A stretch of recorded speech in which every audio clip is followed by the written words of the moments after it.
Okay. I'll move you guys to this map.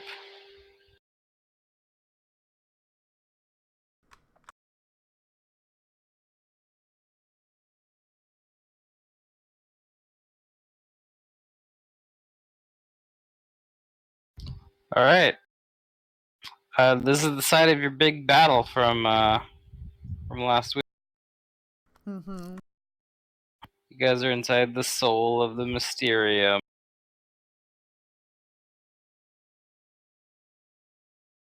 And the Broken Soul Keeper is dead on the ground.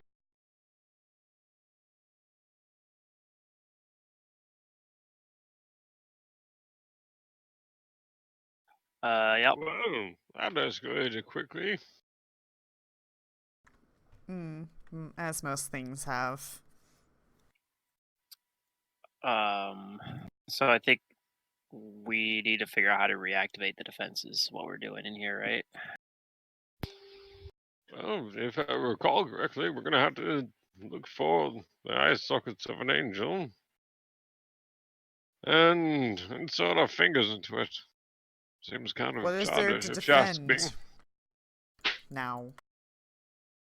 Well, there's still that creature that's on the floor above. That So definitely you're gonna does not activate the belong there. defenses to prevent it from getting out? Activate the defenses so we can destroy the unwanted intruders. Also, there's still these other books here that are also here for good reason. Ah, good point.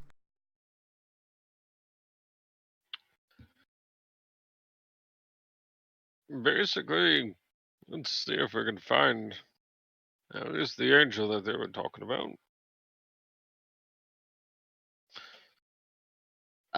Okay. Gus is gonna look around and see if he can find what angel this is referring to, and hope that it's not referring to the corpse. Oh, haha.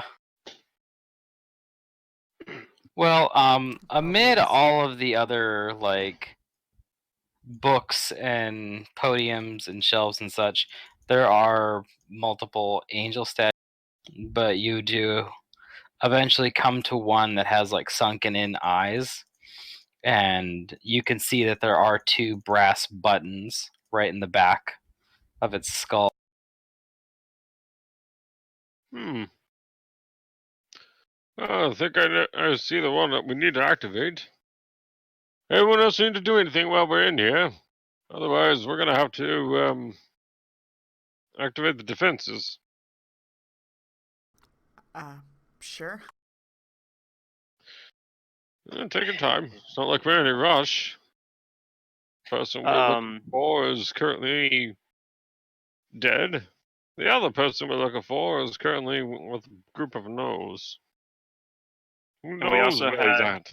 items that this guy's sword, for example, was on the ground, and we didn't identify it. Oh, I could do that. He'll go and take a look at the sword and identify. Okay. After a minute of holding the sword, you know that this weapon is it's a pretty potent weapon. Looks like it's a pretty potent weapon. The sword has been enchanted enough times to naturally overcome DR such as like cold iron and it also channels righteous fire. It is a +3 flaming longsword. And it's been resized to a medium? It's medium. It is medium, because this creature was medium, but he used an ability to grow, and that made his equipment grow with him. Ah. Super mushroom style. Got it. That'd be good on me or Cormac. Or Jane. Jane could use a melee weapon. I guess might be better than her gun. For melee, for sure. Oh, it's a powerful longsword. Should be able to. Well, Jane is just Jane. Jane can use a short sword, right? Paladins are trained in short Yeah. swords. Paladins should be able to do If all Fangram martial and takes all simple. if Fangram takes the longsword, he can always give her Red Destiny. Oh, but Yeah. that's like Fingrim's, like, that's been his sword for so long. I was just saying. Or we could sell it. Yeah, I'm just saying. We could sell it, and then I could use the money to upgrade Red Destiny. Yeah. You could use the money to turn it into a +3 flaming short sword. Yeah, it's like almost as good as a flaming longsword, except that it does slightly less damage by like 1 on average. But I mean, yeah. Figure we're gonna hold on to it for now. Gus is gonna just kind of look around the rest of the room and see what's useful as far as books and all that stuff. Are there any Well- paintings? There are no paintings. The whole, like, all of the stone walls here are, whatchamacallit?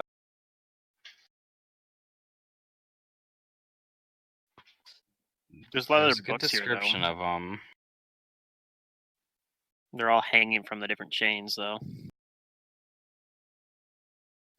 Yeah, so all the walls are this They're all sandstone hanging that from the different chains. it though. looks like they've just been polished to be like as smooth as glass. Yeah, so there are no all the walls windows, are no this portraits, nothing on the walls.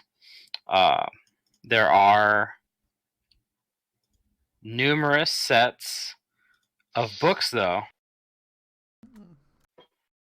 and there are tomes even hanging from the ceiling on iron chains. But like, no matter like where you look, like each one of these books and tomes, and some of them are pretty big, like they're all under lock and key.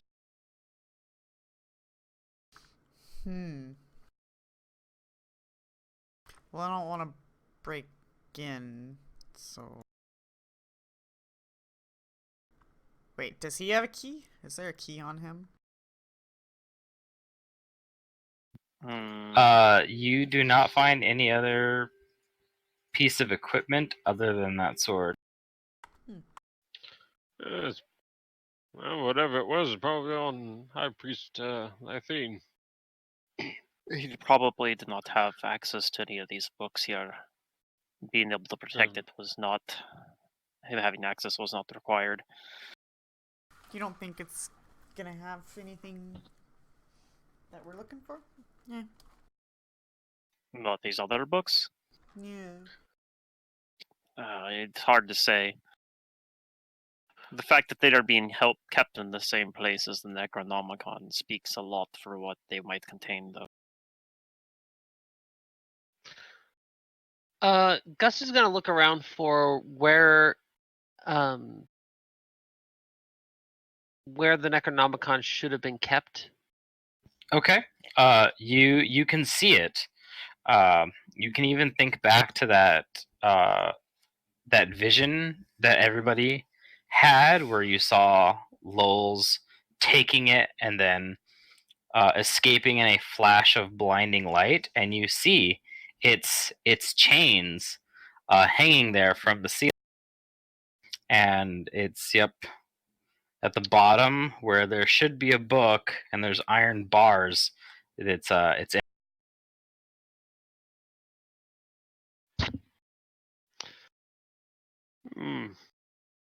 Well, that's foreboding. Yep, it's the only chain that hangs broken and empty. I wonder. Take your time. I'm going to take a look at something. He's going to activate retrocognition, Okay.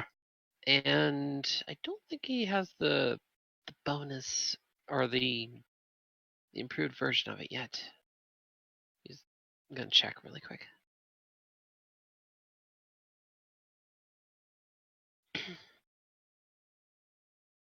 Nope, that is next level is when I can do longer periods of time.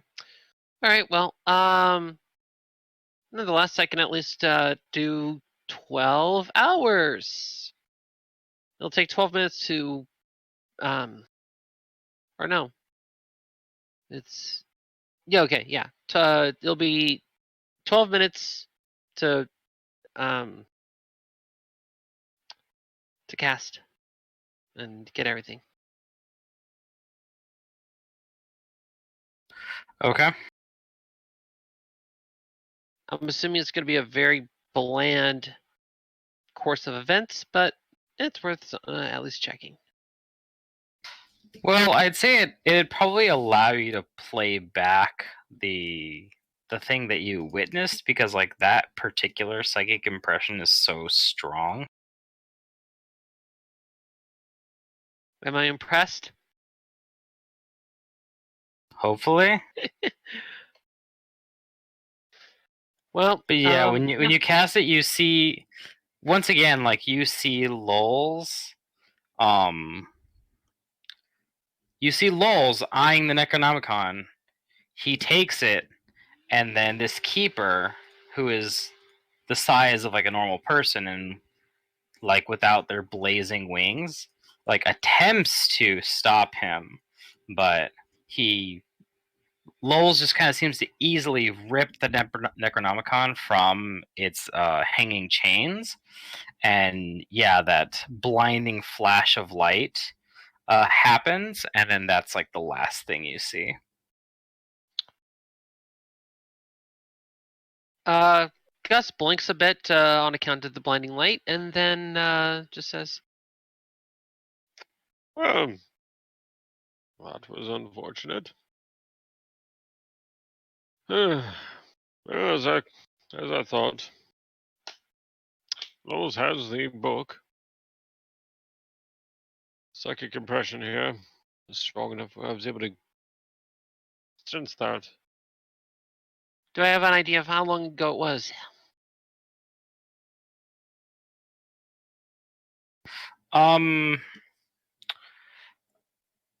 I would say that although you would know how long your spell typically works for, in this case, you're pretty sure that this happened outside of the time frame of 12 hours ago.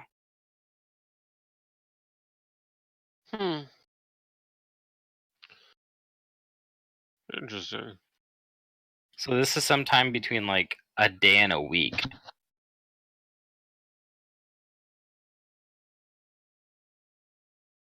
Well, considering that what has happened, it seems that our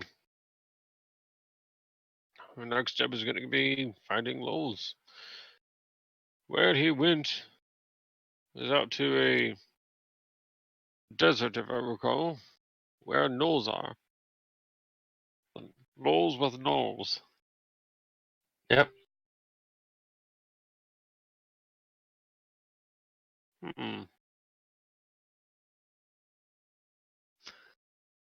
Very well. Any of you find anything? I don't know. Did we find anything during that time? I guess I'll roll 12 minutes is decent time. it's a decent amount of time. I'll roll a perception and a librarian check. Good though I don't have very points into it. Next campaign, I'm gonna pull the librarian card. Apparently you should. Like, there's lots of libraries in Pathfinder campaigns, it turns out. Library finder. Woo. Yeah, I only have like 2 ranks in it, so I'm not particularly good at it. Okay, well, you guys search, and while there's lots of books, and they likely contain all sorts of information. There's nothing really that stands out here. Everything seems to be like in its place, and it'd be difficult to look at the contents of these books because they are all bound, like tightly with like either chains or padlocks or other. You know what? This is a little like meta here, but I wonder if they have the like the book that you get it, like the information you get at the end of Second Darkness in here. Like they would, like maybe they have information about like that ritual in here. That'd be like this. Be like the Maybe. sort of place that would make sense to store it. Yeah. But yeah, Somewhere where very powerful information should be kept secret. I mean, if you put it in here, it wouldn't be like what the. Well, I mean, I don't know if that might have justified or like met the conditions on what the demon at the end was like trying to get you to do, but it's like sort of like pseudo accessible. It's accessible for people that are very high tiers of this particular library's society or whatever. But anyway, that's a aside. Fingrim is probably like very like feeling in over his like out of his depth here in terms of librarian stuff because yeah, he didn't finish. There's one heck of a library. Yeah. Like he doesn't even think his parents probably wouldn't even have been allowed in something like this if they have something like this at Tar Cosmic.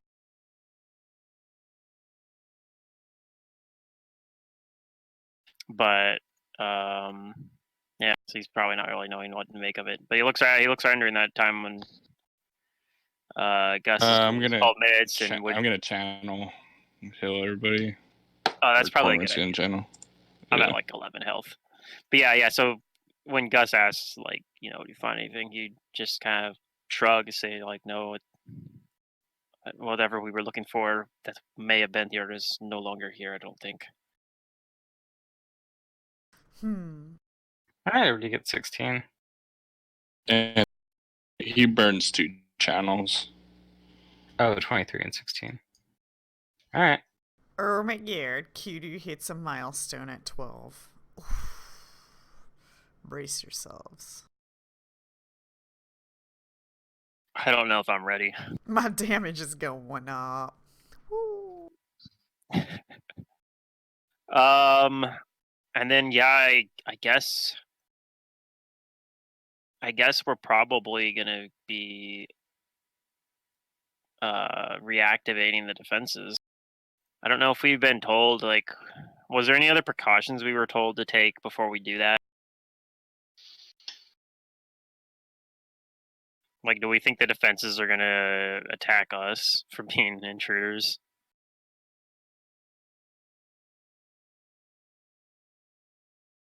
Elder Thier didn't say anything like that.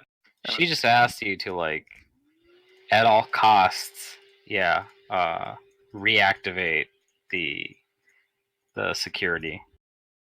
We should be aware of something like that happening potentially.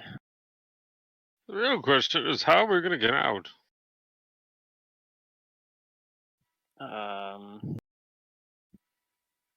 I assume we'll probably get out the way that we were in originally.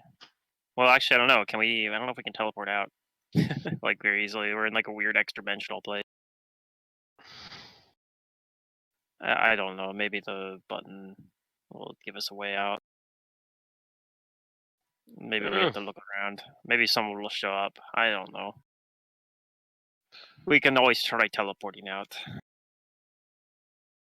Well, we can try that. Are we all ready to? I think perhaps we could plane shift out.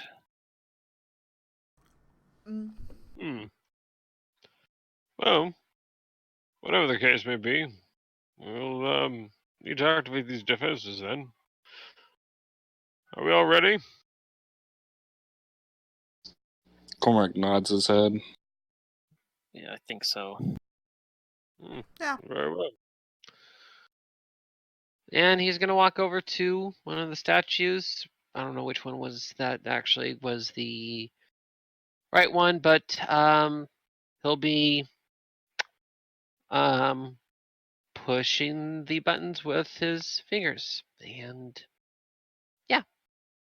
Okay, you insert both of your fingers into the eye sockets of the angel, and you hit both buttons. Momentarily, briefly, all of the braziers go out, and everybody's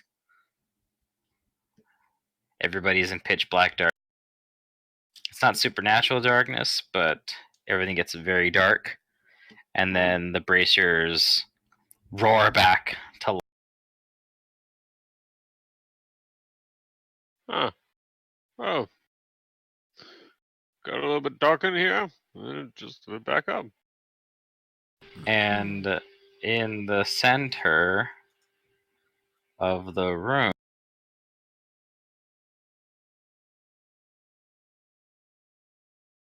Uh-oh. Are we gonna get a message? We're gonna find the Archangel material. Oh, There's this this, wasn't him? Oh, okay. in the center of the room, there is a black opening in the ground. Oh, okay. Nice. Alright, I mean, I have a feeling that's not our exit. Oh. You didn't do that? it. I have a feeling that's our exit. I pressed the hope you're- buttons, I opened, turned off the lights, and turned it back on again, and then that opened up. I'm assuming that's all part of the defenses. That's going down, though. Is down the exit? Maybe. I don't know.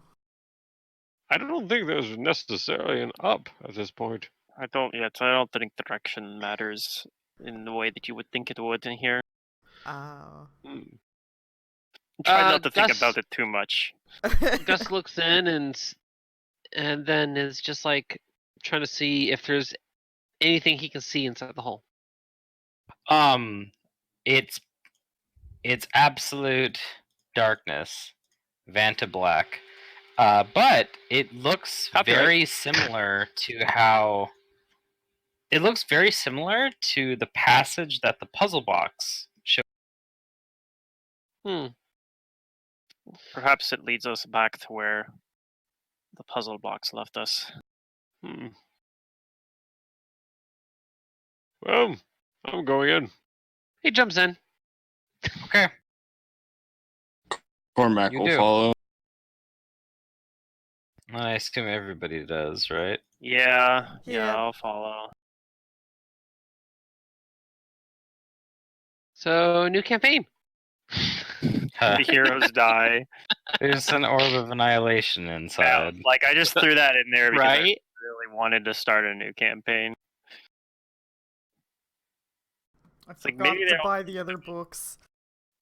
All right, one by one, at first it feels like you're falling, but then there's like a noticeable change in like your direction of travel, like almost like gravity kind of flips around on you, and instead of falling, you all one at a time feel like something's pushing you up, and you all end up jumping out of the puzzle box.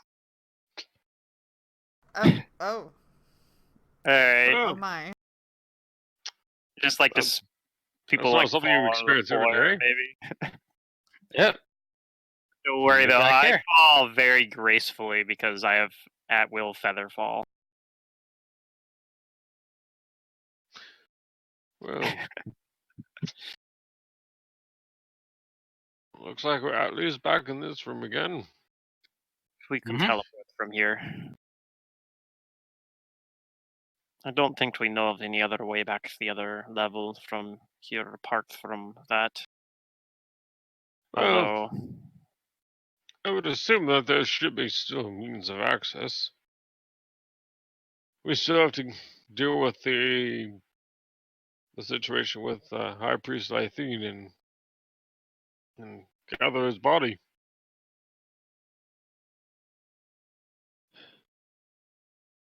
That, and also inform those guards that the well, they'll see that the defenses are activated. Get them over to safety, though.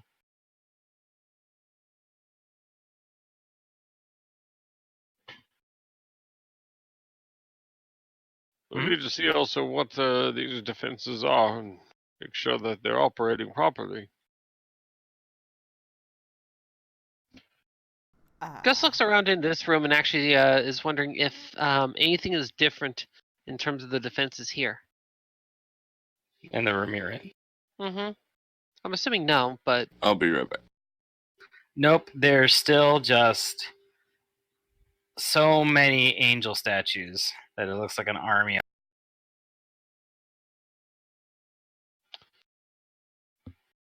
and then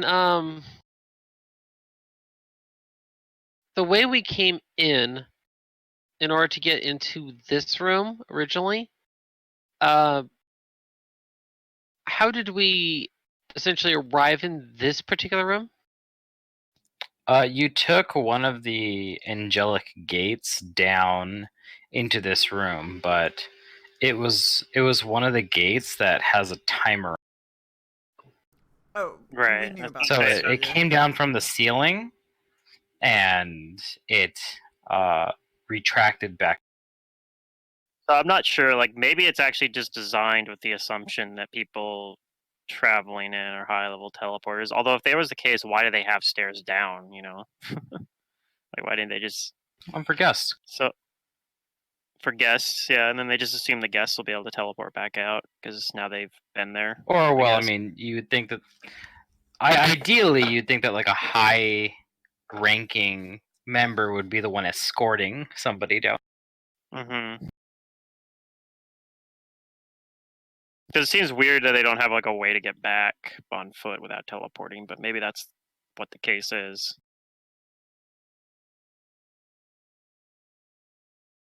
Whatever the case may be, let's I work mean, no with matter we what, that's got. the only way we know how to get back.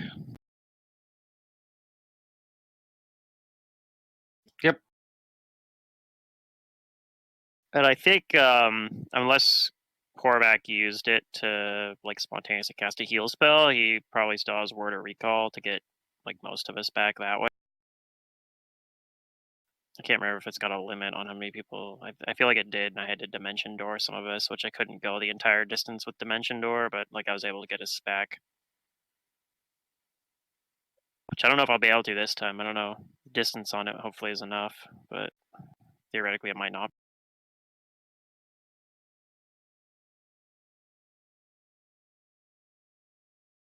In which case I need my level up, then I can take teleport, right? Actually, I don't think I can. I think it's a level 5 spell. I'm back. Welcome back. It is actually. So yeah, word or recall maybe. How many people? Is that only like some of us can go back with it though? I could take up to 3, I think. Me and 3 others. Yeah. So I'd have to just hope that I can dim Doris far enough because that's the only other teleportation stuff we have, I think. And yeah.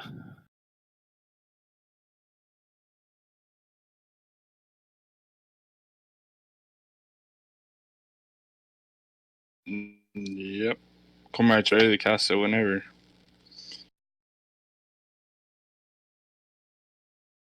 Let's see. My range Alrighty. on Dimension Door is 840 feet. It's pretty good. Yeah. I don't know if 840 feet's enough, but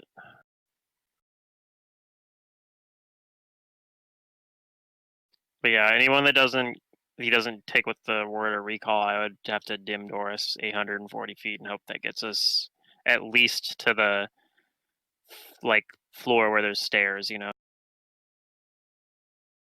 Which means it'd have to go up 2 floors, I guess. I think there was stairs from the Yeah, from second the second level to floor the first level.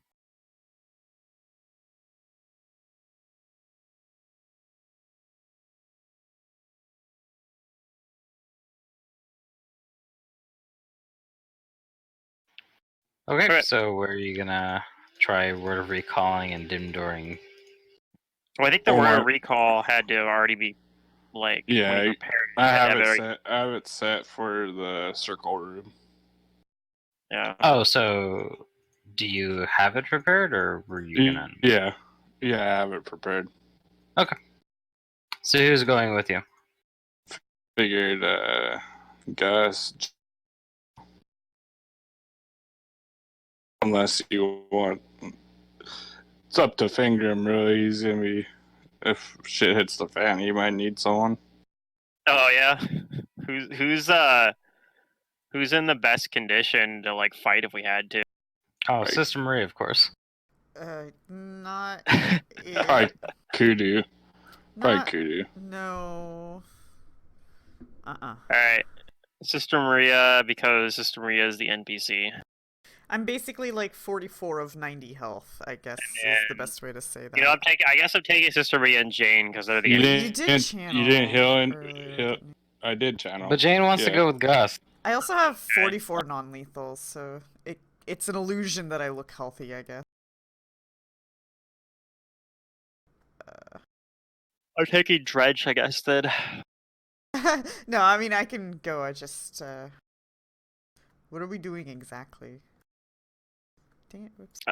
We have to split the party for a very short time because those are our two options of teleporting. I can't teleport. Oh. Maybe I can. I think last time I didn't. I wasn't able to, and this is from even further away. So, Yeah. but I can only teleport as 800 feet away. So yeah, hopefully that's far enough to like get us at least to somewhere where there's stairs, like get us high enough up there.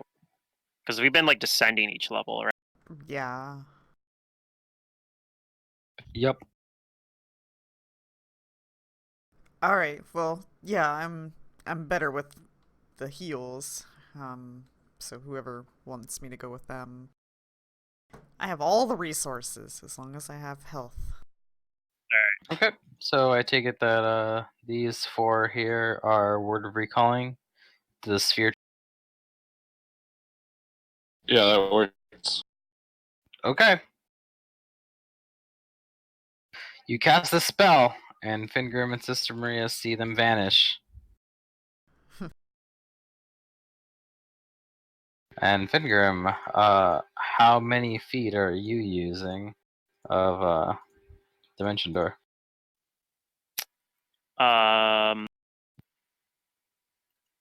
Well, do I have like any idea of how far down we went to get to like the different levels? It seemed like each flight of stairs had you going down at least, what was it? I think it was 60 feet each.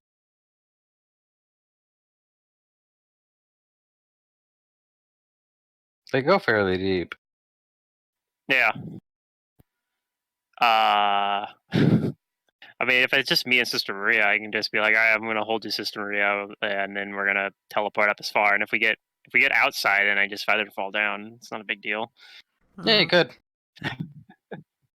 But God, how did I do this last time?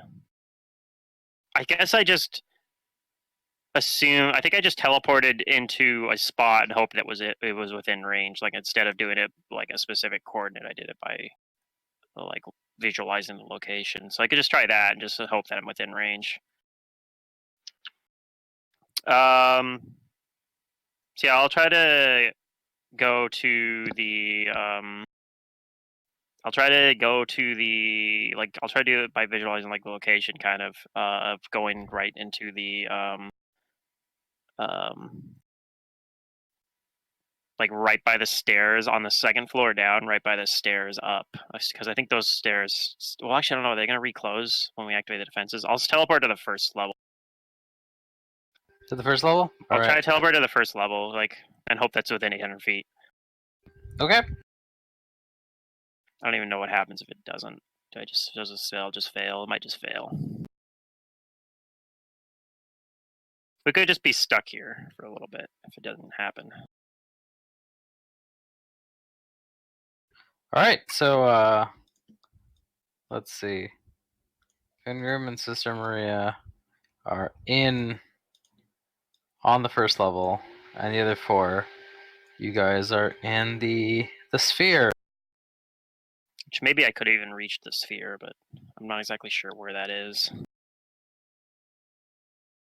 Like, is it? But yes, your teleportations work. They are successful.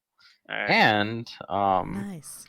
on the first floor, you actually do see the door's open.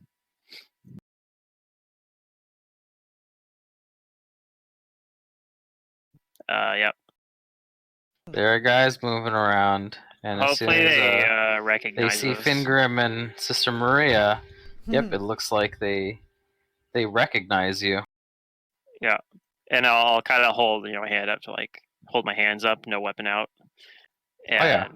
and I'll say my friends are should be in the spherical room. And the one closest to you says, "Yes, you've done it. We were we were able to perceive that the Mysterium's defenses have once again been reactivated, and no kind of extra planar monstrosities are running loose here." Well, there was one that was further down. I'm not sure what exactly the defenses have done, if they have eliminated it or not. This guard says that we're going to be conducting we're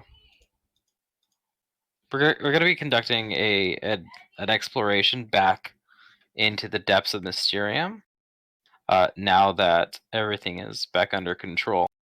And he also says that at the deeper levels there should be extraplanar guardians that will detect the presence of unwanted creatures. All right, but just be aware that this creature we ran in there was very dangerous. Just to be cautious. It might be a match for any guardians that you have running loose. We think that it might be what killed Elder Lyphine. This person's face is surprised when you mention the dead elder. Mm-hmm. I guess they didn't know that he was dead yet, but Well, it's like hearing it from you kind of is what's shocking to them, because they can only assume that, like, oh, he's the highest person in our order, like either he's okay, or like we just don't know. yeah. And so, like, if you guys have come out of here, I just kind of alive, nonchalantly am just like, oh yeah, he's dead, and this is what killed him. yeah, that kind of bodes ill for them. And You he certainly have the way to break news. yeah, Hey, I'm very charismatic that way. Yeah, I'm guessing the rest of us I don't have aren't 8 down charisma from- for nothing. yeah. Gus is just finishing, getting weighed down while he's overhearing yeah. this. It's just like, Yeah, real charmer you are. Mm-hmm. Here's an important question. Do any of you have the means to bring a person back from the dead if they are recently deceased?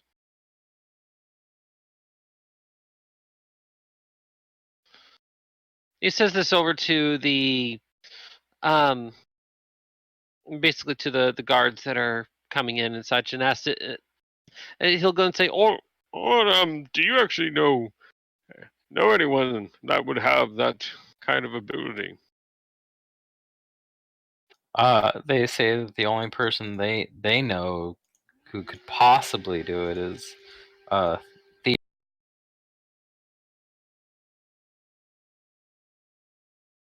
They don't know the spell or the means themselves, so they're relying on her ability and wisdom. Cormac like coughs, and he looks at Yeah, see, there you go. yeah, he's like, I can. I just need the materials. You have a means to raise dead. Yes. That would have been good to know earlier. Well, if you tell them that, then they tell you that if we can recover Lythine's body, then we'll bring him right to you. And if there's certain kind of materials or reagents you require, we'll don't worry about getting it yourself. We'll surely Thier will know what to do. All right. Well, do you want me to go ahead and direct you to where Lythine's body is? Yeah, if you want, you can tell them or show them, however it is that you. He'll go with, because he'll be able to at least, at the very least, set up a gentle repose. So that way it'll make it easier. Okay. And I'm gonna narrate this a little bit. So if it's everybody and Gus, then you guys traverse back down to the second basement, but the third floor of the Mysterium. Yeah. And on the way there, you do find the group of guards that have been the difficult ones, and they're actually all passed out. And the guards are coming with you, kind of find them on the way to the next angelic gate, and when they shake them and rouse them too, they all act like they've been waking up from a really bad dream. And they do not remember anything that's happened between now and when they first came in with light.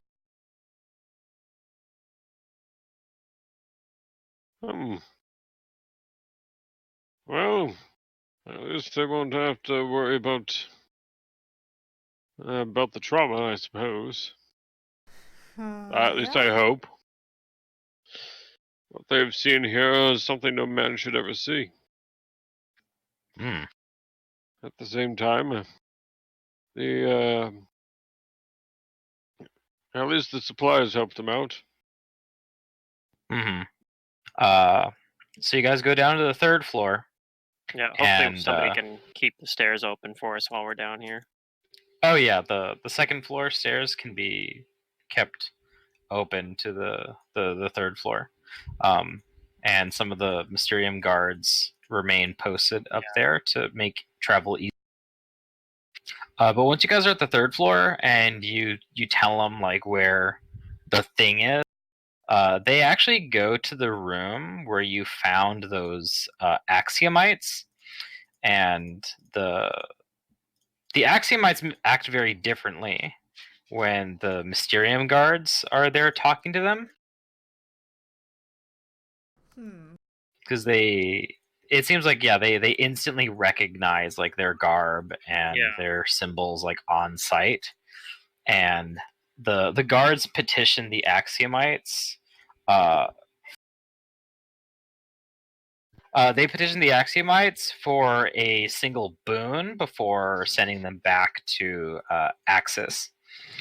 And what the axiomites all do is they join hands in a little square formation, and they all begin to send visible bits and pieces of complex formulas and basically our arcana, and they begin constructing this large creature.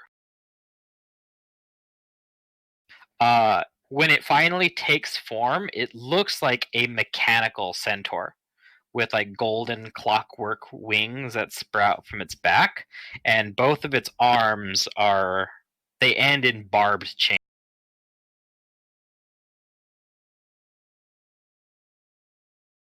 Hmm. Well, that's something you don't see every day. Yep. And it immediately asks in a in an imperious tone, who or what needs elimination? And together with you guys showing them and telling them like where this thing is, the Axiomites and this creature go out and see. And there is a terrible battle that follows with the Shoggoth and these lawful neutral outsiders.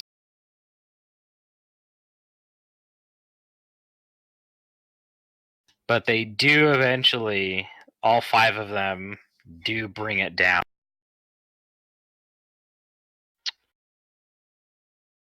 Also, something you just don't see every day. This day is just turning out to be all sorts of unexpected events. It's because you're I was hanging half out with expecting us. us to get down there and they'd be like, the creature's not there, and also the body isn't there, and they're like, explain yourself. What are you talking about? It'd be like the guards, you know, like it never happened.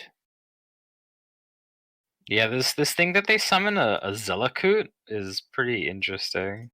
It's whenever it attacks, it's like whip arms. It has electricity on the damage. Huh. And it's stronger than the It's stronger Shoggoth, than or it's the stronger regular than the Shoggoth? Axiomite. But it still takes like all 5 of them to bring it down, and Yeah. it's like a tough fight for them. How But come they didn't? there's enough of them. Is this something that we could have had them summon if It's we? something that you could have had them do if you had rolled high enough on a diplomacy. Got It was a DC 35 diplomacy check. Yikes! Yeah, I don't because think they start at hostile. Yeah, I don't think any of us could get to that high a DC. You either convince them consistently. to summon this thing for you, or if you fight them, they might summon it again. Yeah, I guess if we were able to substitute intimidate, then we would have been able to do it, no problem. I think it said you could do that too. I'm not sure, but yeah. Yeah, we didn't think about it or know about this either, so I think we ended up just using diplomacy to like get them to not be hostile, and then just left. No, yeah, you still diffused the situation. Yeah. That's why I gave you XP as if you had defeated them. Right. So yeah, I guess if that thing is dead, then we should be able to get to Elder Lythene's body then. Yep. After like several of these Axiomites and the Zelakut have given up their complex data forms trying to destroy this thing. Eventually, all of its eyes kind of go like that blind color of white, and it stops moving and Are writhing. you sure you didn't want to throw us onto a battle map and roll the dice out for the NPCs fighting the other NPCs? Yeah. I want to join this fight. Do I have to sit back? I guess if you had done that, if we had done that, we probably wouldn't have. We probably would have been like, we helped the Axiomites then. Yeah, I'd let him narrate what I do. I throw in some blasts. Maybe 5% does something. Whenever I roll a 20, it hits. Yeah, I mean, like all together, they're like slightly higher than a CR13 encounter with the Zelakut on their side. And one big thing that they all have over the Shoggoth is that they have DR that it can't penetrate, so they last long enough for everybody to just kind of gang up on it. Mm-hmm. A Zelakut? Is this a Zelakut? Is this like a zealous bandicoot? It's a centaur, a mechanical centaur. I mean, not with a name like that. Not with a name like that. Not with a name like that. Not with a name. Anyway, go on. So you guys recover the body of Elder Lythine, the mangled corpse and remains of him, and his. All right. How many days has it been since we last saw him alive? When you like scryed on him, it was a few days ago. Like at least 2, if not 3. Okay, so then Gus is going to go ahead and put on gentle repose. Yep, you do that. You gentle That way- repose the pieces of his body. Yep, and so makes it so the body's not going to decay as fast, and so buys however much time they need in order to get the supplies. Blah blah blah. I'm also gonna need a rest so I can prepare the spell. Mm-hmm. Well, good. We at least took care of what needs to be done.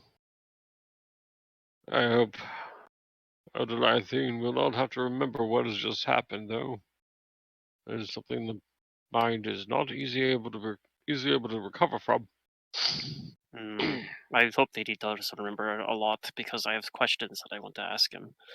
If we And are the Nithisians are going to contact more of their order to keep the Mysterium under control and a bit of a lockdown right now, while they still like are doing damage control. Because okay, so this is me trying to remember, but like Lowell's talked Elder Lythine somehow into like letting him in, right?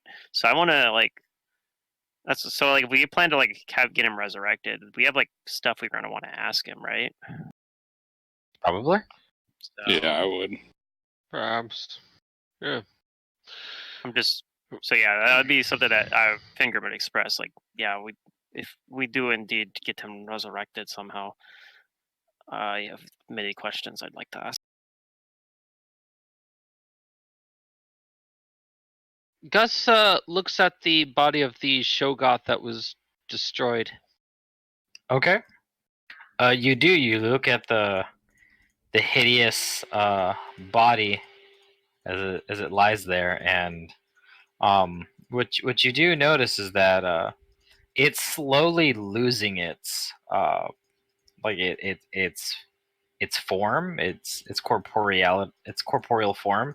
It's kind of like it's not disappearing.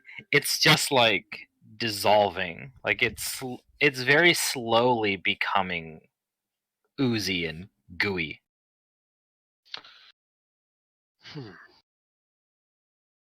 He pulls out his necklace that he has the pendant, Mm-hmm. and just kind of opens up the little locket piece, looks at the body of the Shogoth again, and then closes it. And he just shakes his head. No, you're not the one that did it. Puts on the necklace, and then starts walking away. Okay. Do you do that in private or with other people around? He doesn't really hide it, but Okay, maybe Jane witnesses it from a distance, but she doesn't say anything. Maybe it'll be something that she talks to you about.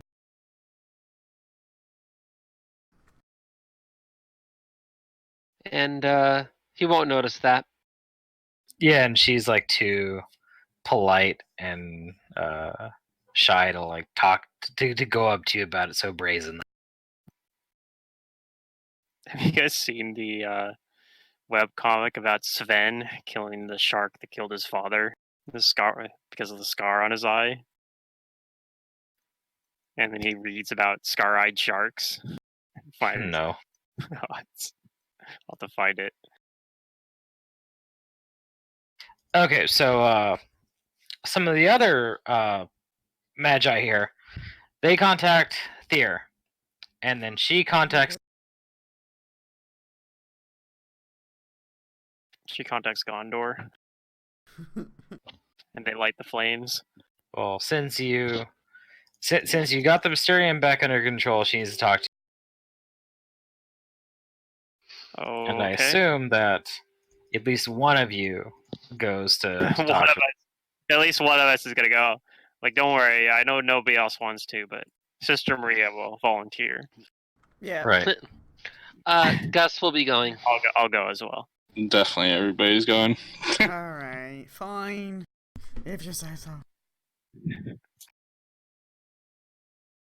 Can Drench act as an ambassador for me? Yeah, I don't see why not.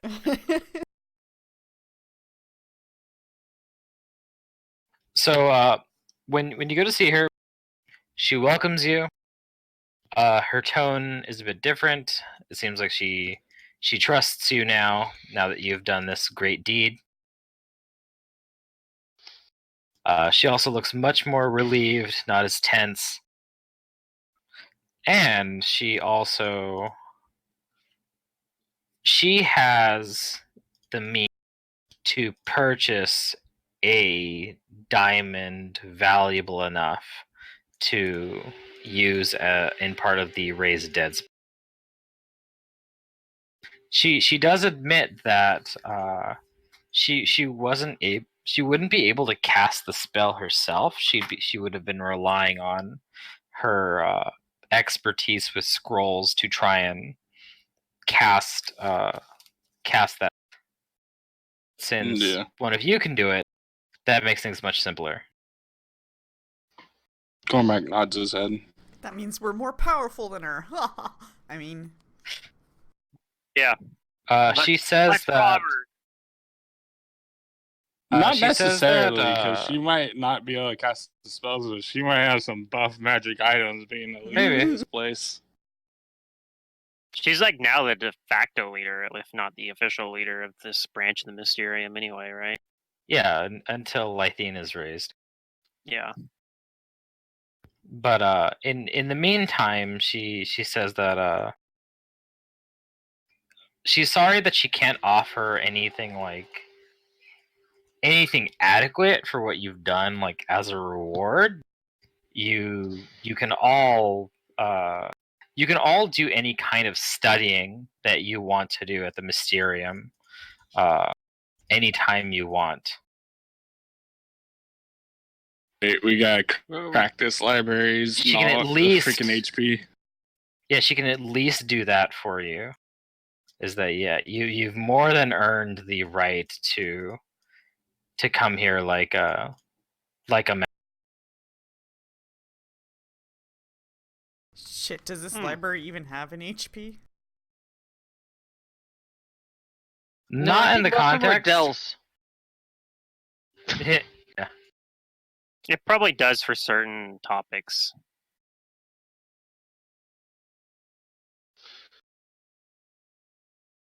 Although, if you guys had like a question or something, I'd be able to use the Mysterium to kind of facilitate giving you that knowledge. Most things. Yeah, I don't have information for you guys here to discover, but if you have something you want to know the answer to, then you might be able to find it here. Getting dream world items into the real world? Maybe. But yeah, I assume you guys rest. Yeah, I think so. Yeah. We want to get the Sunblade and the Rod of Wonder into the real world, though. All right, so you cast the erase. Yeah. Probably costs like money.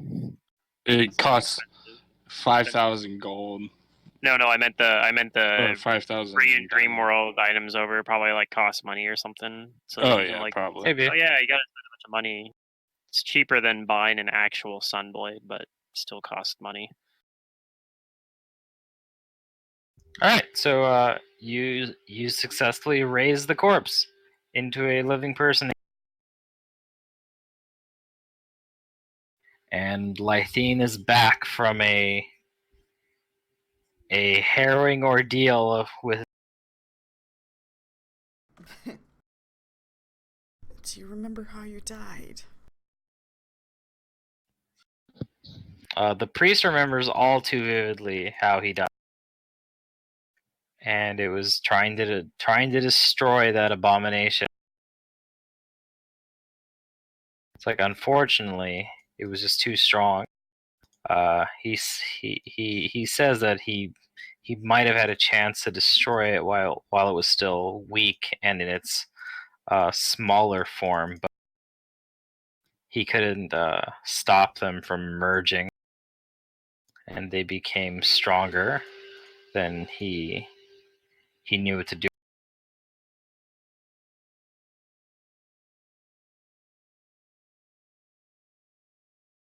But he is there to thank you, and also he can offer you favors for your deed.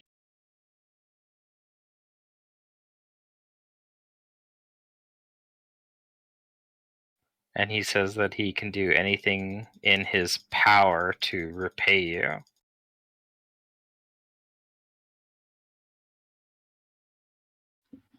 The place we're gonna need to go is we're gonna need to go to a place that's filled with gnolls. I believe that what was it? Hold on, I'm gonna check something really quick here. I gotta pull up an old set of notes. If I can remember where I put them.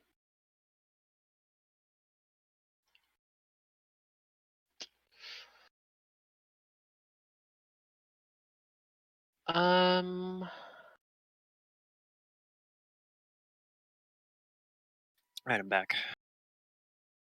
Okay, welcome back. Okay, so Lowell's was the last scene with these gnolls and such, and we identified like who these gnolls were all about and such. Like there was a name that was mentioned. It was a female gnoll. It was because it was a matriarchy society. Yeah, matriarch and another, I think. And then we saw a tower as well.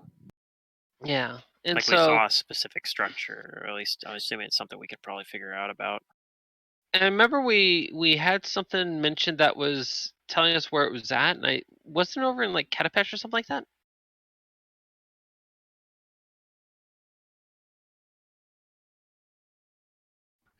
Does anybody have that information? No. I'm looking. It's actually not in Catapet.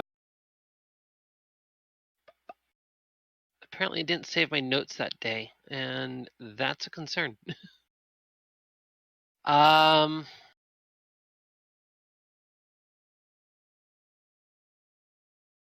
Is it Okeno? Yes.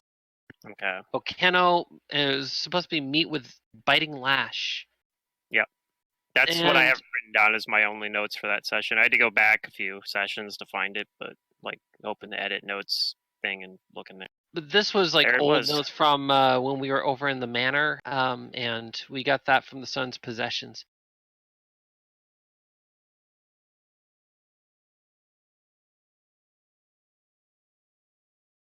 So that was all the way back in not Kadir. What was Starting something in Casimir? Casimir. Yeah. I don't remember. All I remember finding out about in Casimir was that he was coming here.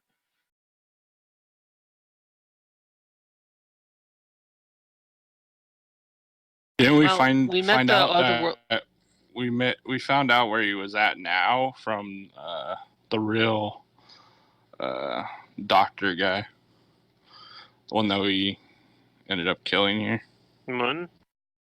from Moon.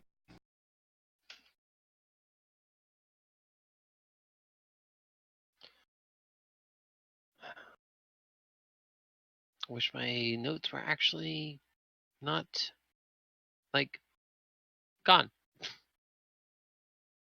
And then we have like charisma. I have charisma and all that damage from this dick. Oh yeah, we have some people that got angel guy drained. did that, right? Yeah, the angel Oh thing got yeah, drained a like couple almost people. everybody does. Yeah, even I made Duff all my got hit with it. saves, and I didn't. But I think everybody else did pretty much.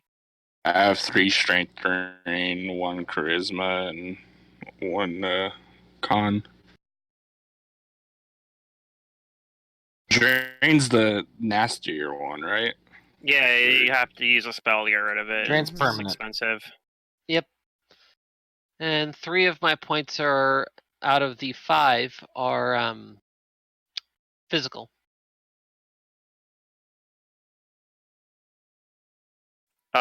If you get greater restoration, it removes all drain from all abilities. But otherwise, you can only do it like one at a time. Although greater restoration requires 5,000 gold pieces worth of diamond dust. So I mean, it's like it's expensive as a lot. raised dead. Yeah.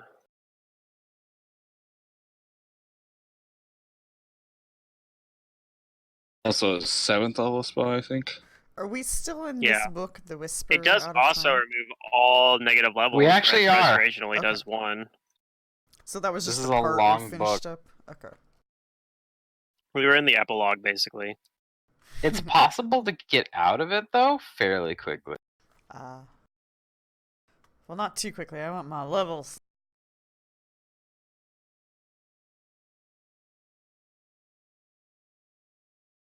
Cormac might ask this guy if he can restore all of us instead of like burning his own diamond dust.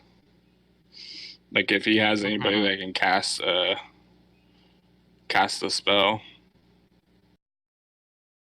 What needs to be Hell, even done? if he doesn't get, or the supplies. yeah, even if or he doesn't do just it for gives all us of them, if he gives us like Yeah. some of it. I mean, One mine's just restoration for charisma everyone. drain, so it's like not the. I mean, I don't know. I can go forever like this, honestly. Until you take. I'm good with more. doing it, but that just burns Maybe. into our like I have It's expensive because the restoration you need 1,000 gold pieces worth of diamond dust. So I get where you're coming from. You guys don't want to visit the dream world? Well, we can do that for the. We can actually do that for the non-strength based one. I guess that's fair point. We could just go to the dream world to get rid of the charisma drain. Yeah, I have two body ones that have con and strength. Right, so those ones are actually going to have to cost real money to get rid of. I mean, thinking about that again, I think about it. The psychic surgery gets rid of drain for the mental ones too, doesn't it? I think so. It should. Yeah, it does. It does. It restores all drain. So yeah, I can go to the dream world and get rid of if anyone's like charisma drain with the scroll of psychic surgery. So, and I just have to repair. I just have to turn it into a doppelganger to use the scroll. Woohoo! Be a doppelganger that looks like yourself. Yeah, sure. Why not? Dun dun. Yeah. Kudu's like, what? I'm I an don't see imposter. anything. I'm not actually Fingrim. You look Well, I the am, but I'm an same. imposter of Fingrim.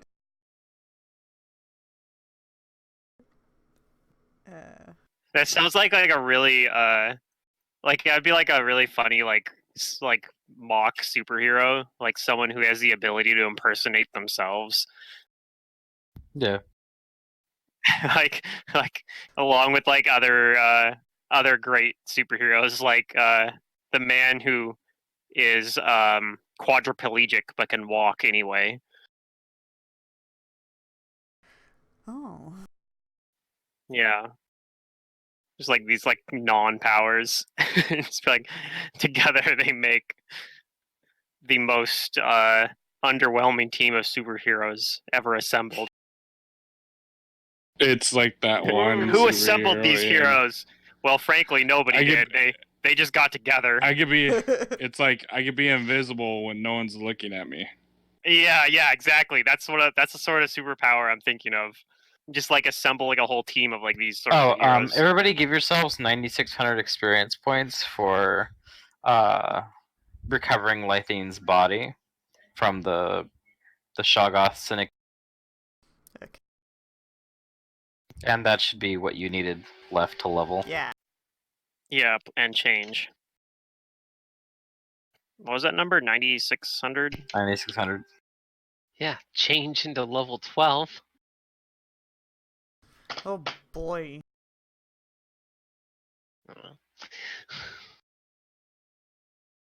So I got some fun things to do. I need to shop. You guys have time to do it. We're in a city that has. Well, do we have time to do it, or do we Mm. need to hurry? Because Lols is It's out up there. to you.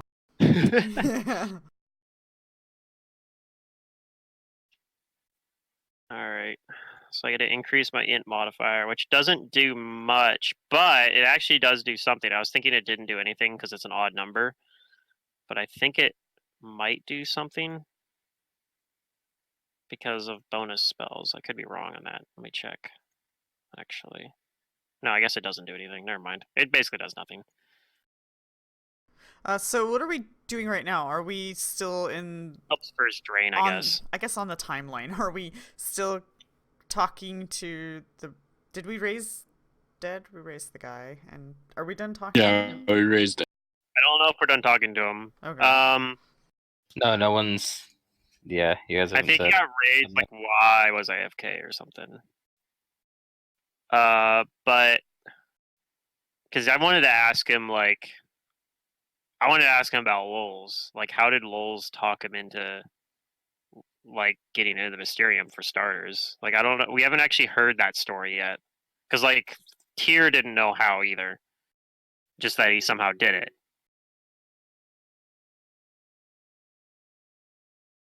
Okay, well, do you ask him? Yeah, ask him like how did Lols talk you into letting him into one of the most well guarded and dangerous repositories for knowledge on Galarian? He sighs and he starts to recount his tale with Lols, and it starts with Lols coming very ordinarily to him. That it's not a rare occurrence that we get wealthy scholars from across the world here wishing to study within our vaults.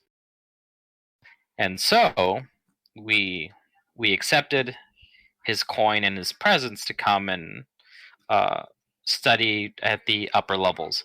However, he says, as the days dragged on, Lowell's kept pressing for deeper and more intimate access, and to this he politely refused. But every time after that, it was always with offers of more wealth and more things that he was trying to bribe his way. And while he remained adamant and steadfast about keeping the deepest levels of the Mysterium locked off, he says that there was something else. There was something unnerving, like, about Lowell's and his persistence. I find it interesting that you were willing to take money when all these red flags you speak of.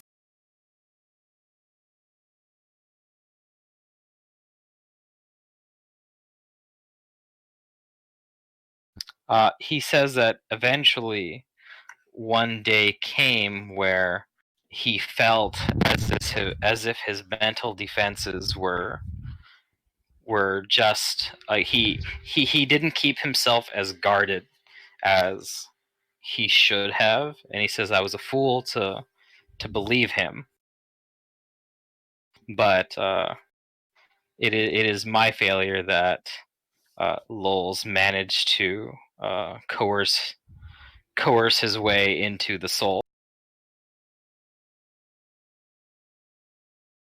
And he says that something dark and sinister, far beyond me, has taken hold of this man, and it's not just his thirst for forbidden knowledge. There's something else. Kind of doesn't A surprise me. corrupting influence. He's been a very bad person.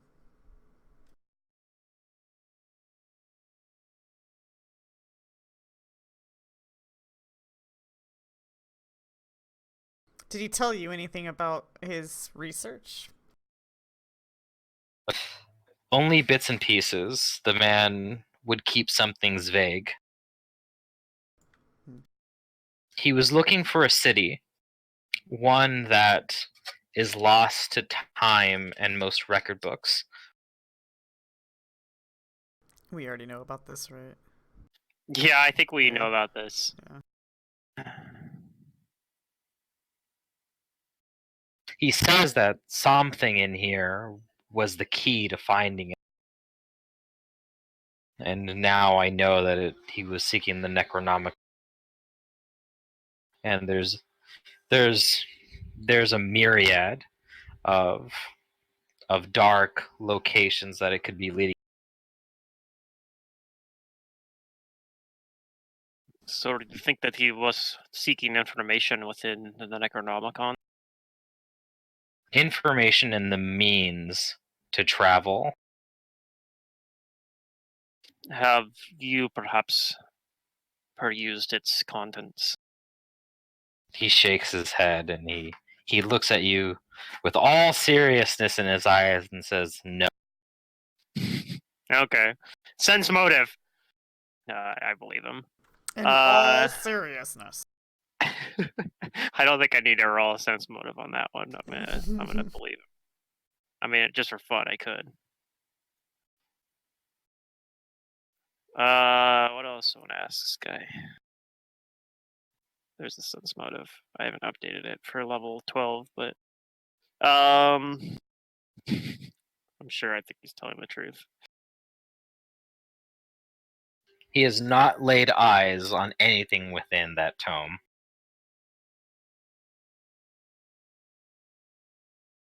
He says the most of it he's seen is when it's bound.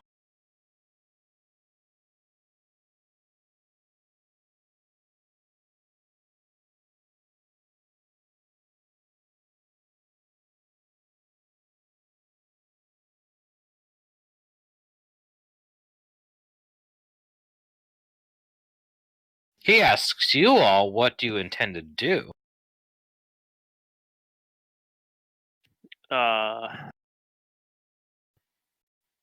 Well, if you're wondering what I intend to do when I find Lulz, I have to admit I haven't really planned exactly yet what will happen. But I imagine that whatever it is, Lulz will not be happy about it. That's the truth. Wells is gonna have to pay for the crimes he's committed. We also gotta get the book back from him. It does not belong in the hands of something so evil. Cormac says it doesn't belong in the hands of anybody, but it's better it's in the hands of a good person or someone that's not evil. It's just crazy that you have to chain a book up. Like, should it even exist? I think that a book of this magnitude is powerful enough to, well, reshape the world one way or another. I'm not sure that physically destroying the book would really destroy it. Things such as this tend to be very resilient.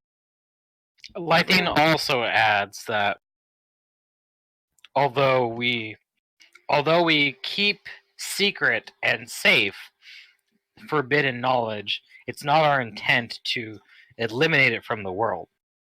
That doing so only proves the ignorance of man. For what it's worth, I do not judge you there. This book doubtlessly exists in other forms, I am sure. Lythine also adds as a request, if you are going to pursue Lowell's, that he ask that you bring the book back to the Mysterium so that they can lock it up.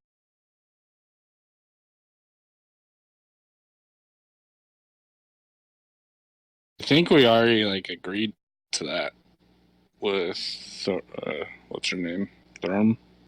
Here. Yeah, Fear. Yeah, I think we agreed to that already. Okay. I mean, that is reassuring to Lythine.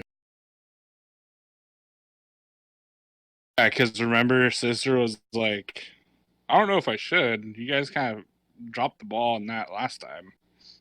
I mean, hey, it is up to you guys. But I mean, they believe that this is where it belongs.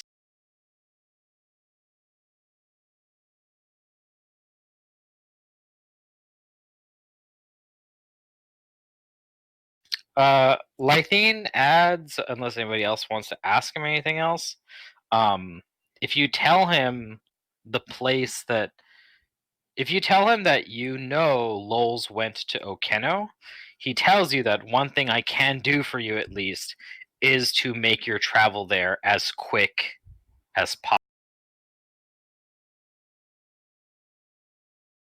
That he and his mages and other allies of the order can take you there instantly. With magic, of course. That seems like something we probably want him to do. If hastiness is one of your concerns, then please allow me to begin repaying the debt that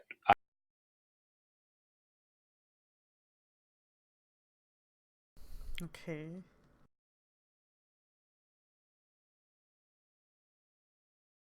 Unfortunately, I don't know why Lowell's is there. He never mentioned such a place during his time in the Mysterium. Lulz has been on a scavenger hunt. I suppose it's just continuing. He might have learned something in the Necronomicon that he needs there. Yeah. Lythine says that surely something dark is whispering secrets and hints to him. And yes, he's likely been following this.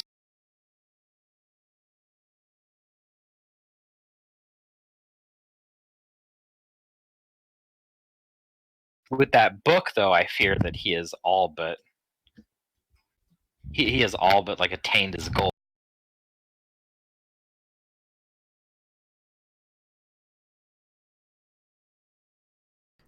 Well, it might not be his goal anymore if you said he's, I guess, something about him. He might be possessed. That is indeed a possibility. A grave one. A grave one indeed.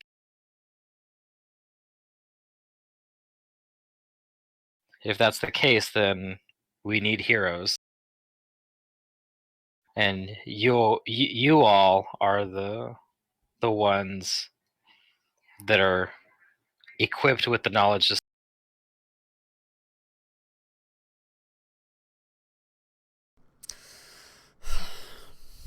Yes. In Kudu's mind, she's like, I used to be a painter. Yep. And I used to be a local investigator. And look at me now. We're all grown up.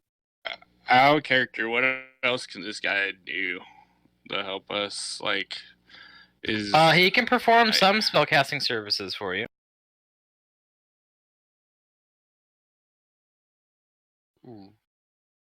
I'm guessing he's a wizard by the looks of him. What was that? A wizard or a sorcerer? Or... Oh, what spells does he have access to? Yeah. I was thinking, does he could he create magic items? Is there a way that we could get magic items from him? Like a cheaper way of getting them? I don't think he can craft that many magic items, if any at all. Okay.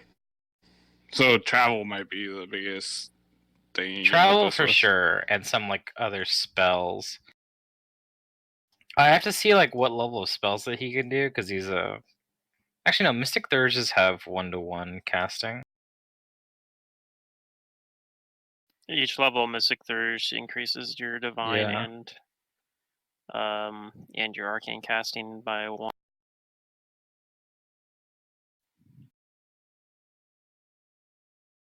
So usually, if you're going level 20 Mystic Thurge, you can get to level 9 casting of one of your 2 casting classes, and 7 on your other one.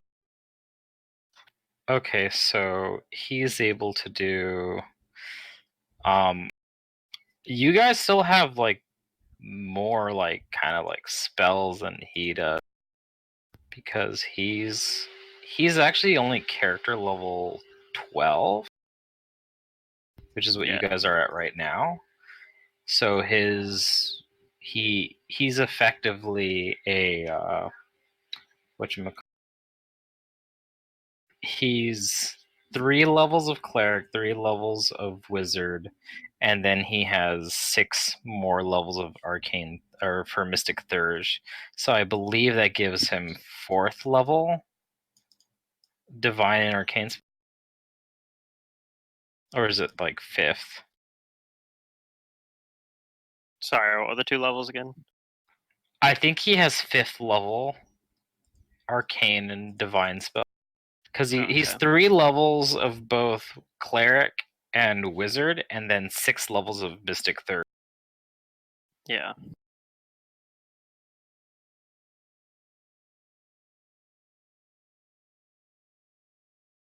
He's level 8 in whatever spell class you choose, basically.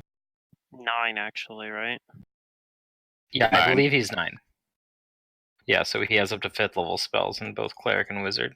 So yeah, I think Cormac actually has you have higher level spells than he does. Yep. Yeah. He has higher level spells than me, though. But I'm not yeah, because you're mace.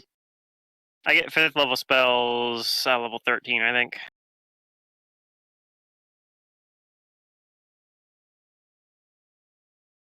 Still picking out my 2 spells for level up.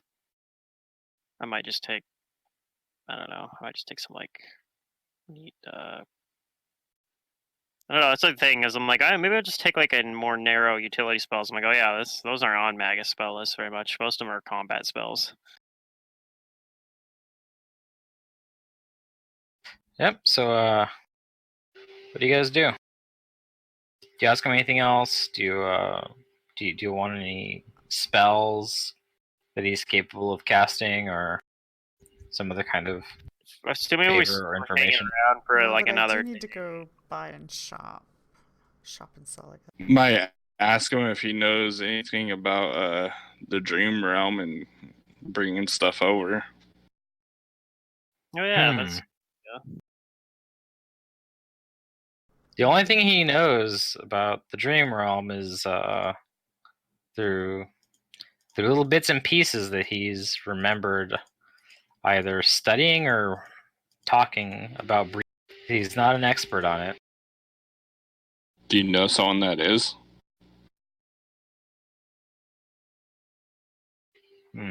Let's see.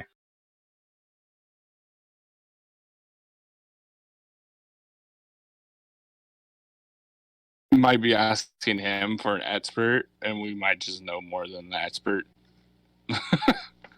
since we've been there and like traveled through it and stuff, but you know.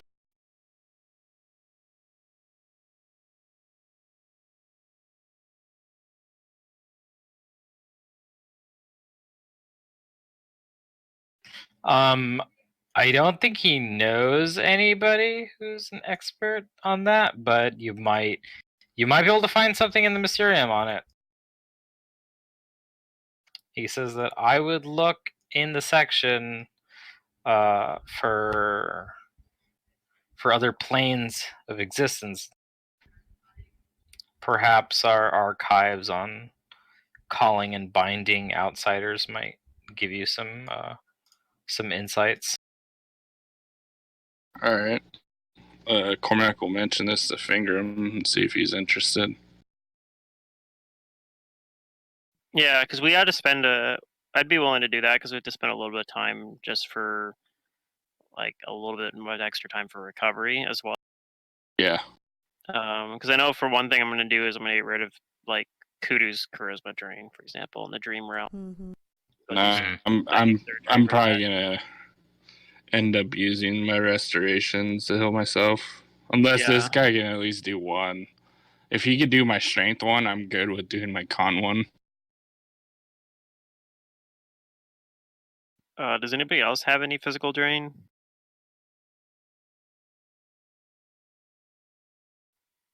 Does Sister Maria still have physical drain? I can't remember. I think Gus does, because he got hit by that gaze, so he's got like some charisma, strength, and con. Jane actually has some drain. She didn't get hit with has some dex. the gaze, but anybody who has like the mental ones, I can do with psychic surgery in the dream realm. She might be also going to anyway for purposes of trying to bring over dream weapons.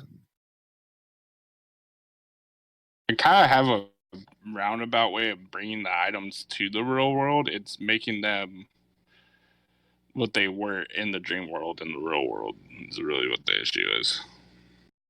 Right, because we were talking about we could plane shift over, like leave them somewhere and plane shift over and grab them, bring them back. But if you do, then they just basically become like mundane items. Yeah. So yeah, it's getting them to keep their to activate their ability. Yeah, keep the enchantments on them basically when you bring them over.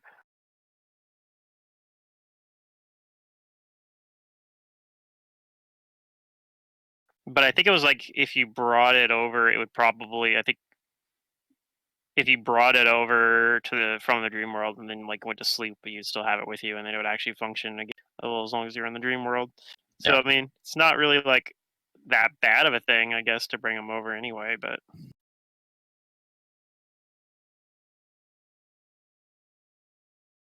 yeah, Jane's only drain is this strength. Oh, okay. So that's a physical drain, but yeah. Mm-hmm.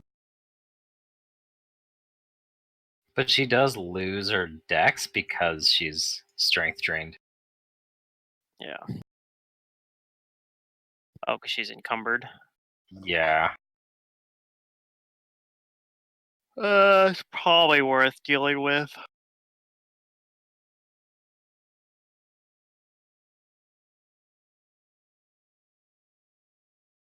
Let me check something.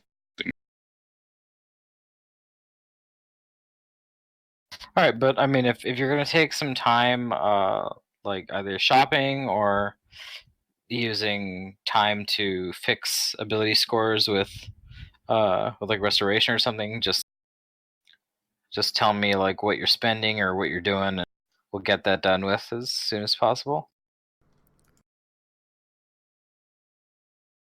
So I'm assuming selling at 50%. 50%. Okay. So there's a couple of things that are mine that I'm gonna sell, and then I have group purchase to sell. Okay.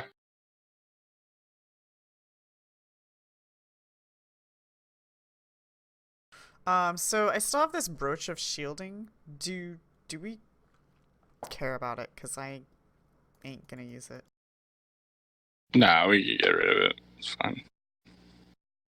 With me, at least.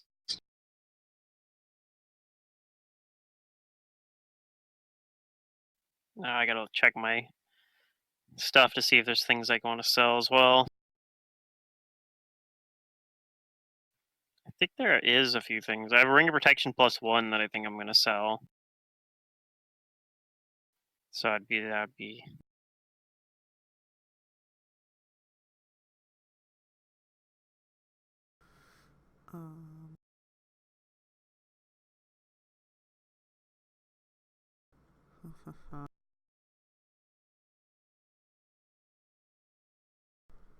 Okay. So I'm just get a notepad here.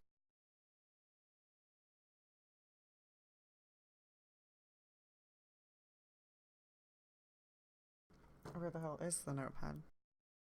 There you are. Cormac does buy something. He'll go into town and he'll spend 500 gold on a new holy symbol. All right, there you go. Yeah, you can definitely get a really nice holy symbol in Kathir. The gold limit here is pretty high. It's a capital city.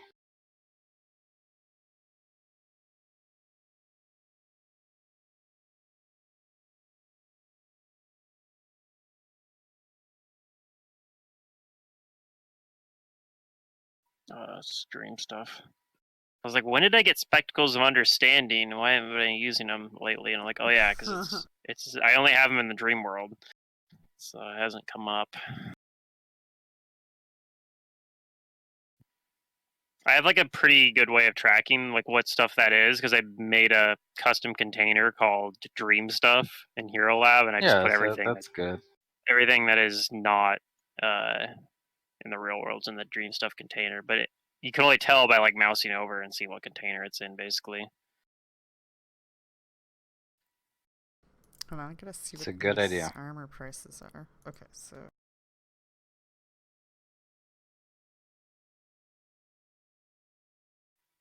So yeah, I guess some of the stuff that I'll sell that'll go into, I think that'll go into party gold will be a Ring of Protection and a Cloak of Resistance, triple +1. So it's not gonna be very much money, but it'll be a little bit of money that can go for everyone. Cormac takes the dead hand necklace off. He's gonna put that. Oh yeah, the Hand of Glory. we're splitting Yeah, just he's gonna 4 put- ways, right? Yeah, 4 ways. He's gonna put that into the collection for everybody to sell.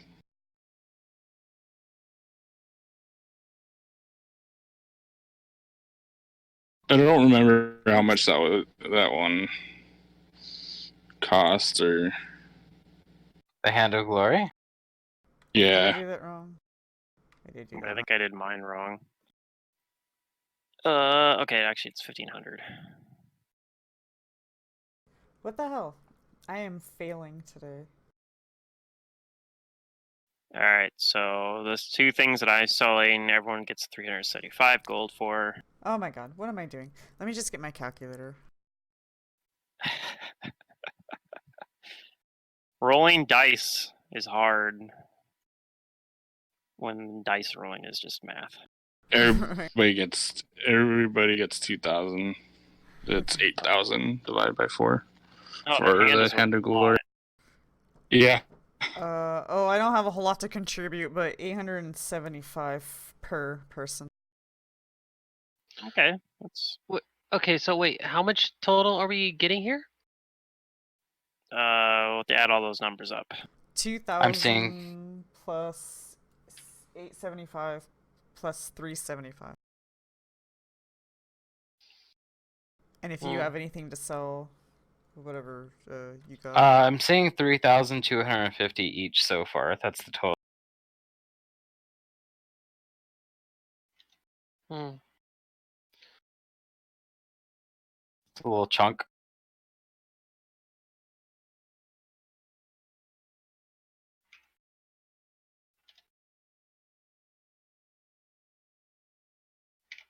So tempted to sell this intense instance of meditation, but that's like my final encounter shit. We save that forever. Wait to Hey, what if use I it or spend lose 8 it. hours? If I spend 8 hours in meditation, I can get all my spells maximized for the day. Yeah, it's So hard with Kudu's ones gonna go like to an that because you armor have to shop. know you're going into a boss fight or something like that. I don't know. That's the hard part. I've gotten better about using those, but But I mean, we Uh. could. I don't know how much it's worth, but if it's worth a crap load, I mean, we could always sell it. we got if we really need to. like a summon Vanth scroll in Mummy's Mask, and I was able to use that for like the final boss of that. Was it book 2? Sorry, Yeah.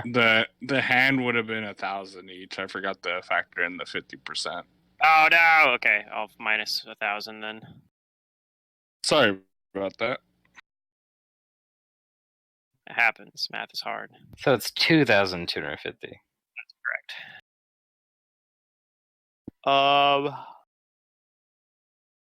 Okay.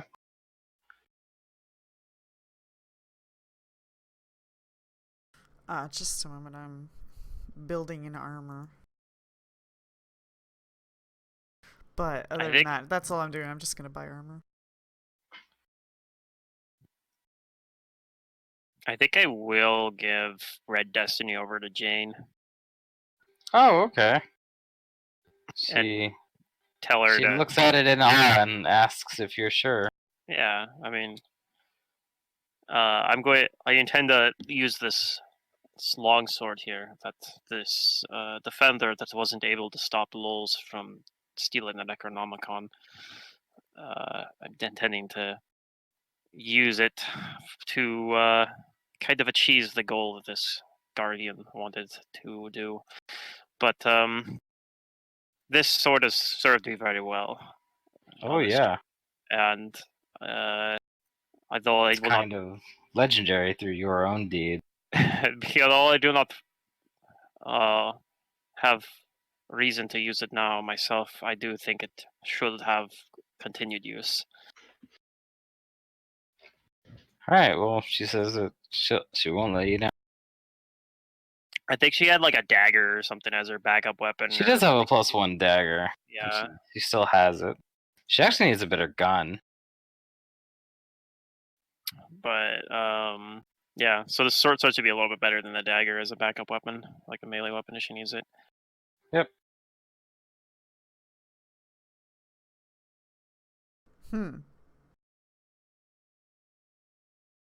This is like really good for just a +1 bonus for armor. Deathless. Protects the wearer from harmful negative and positive energy, including channeled energy. The armor absorbs the first 10 points of the positive or negative energy damage per attack. The wearer has a 25% chance to ignore negative levels from any attack. And then some. Being able to just negate negative levels is pretty nice. It's kind of like the one that lets you negate crits. Like, it's just nice to have It's those. a chance, though. It's only a 20% chance. Yeah, but it's a chance you didn't have.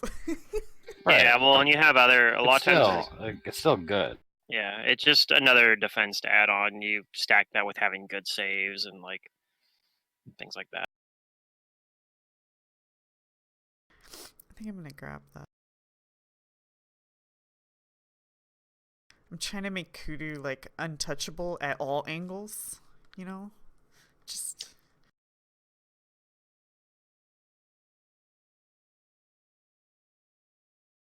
you can kill my allies, but you're not gonna kill me. So what was that? What was the type what was that creature called? The guardian of the library? It was like a Archon or something. Oh yeah. The thing that you fought down there? Yeah, I know it was kind of corrupted by. It was an Archon. It was an Archon. Yep, not quite an angel, but it has a halo and blazing wings.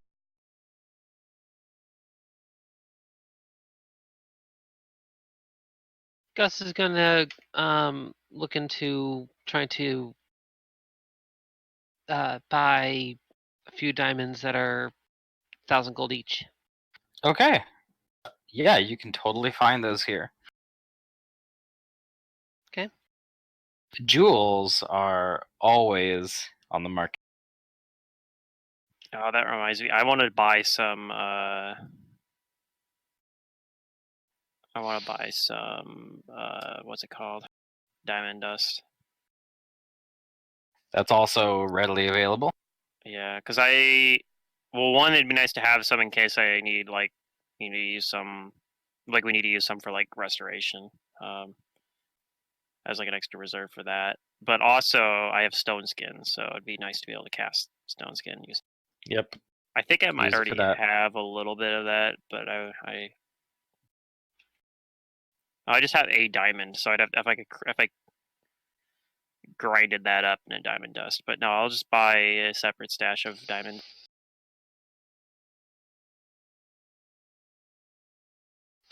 Actually, Gus is going to switch. Actually, what he's going to do is he's going to get try to get a diamond that's worth 5,000 gold instead of doing the 1,000 gold ones. Is that possible?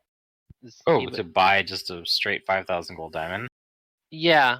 Because he's got he has enough to basically get one in exchange for what he has already.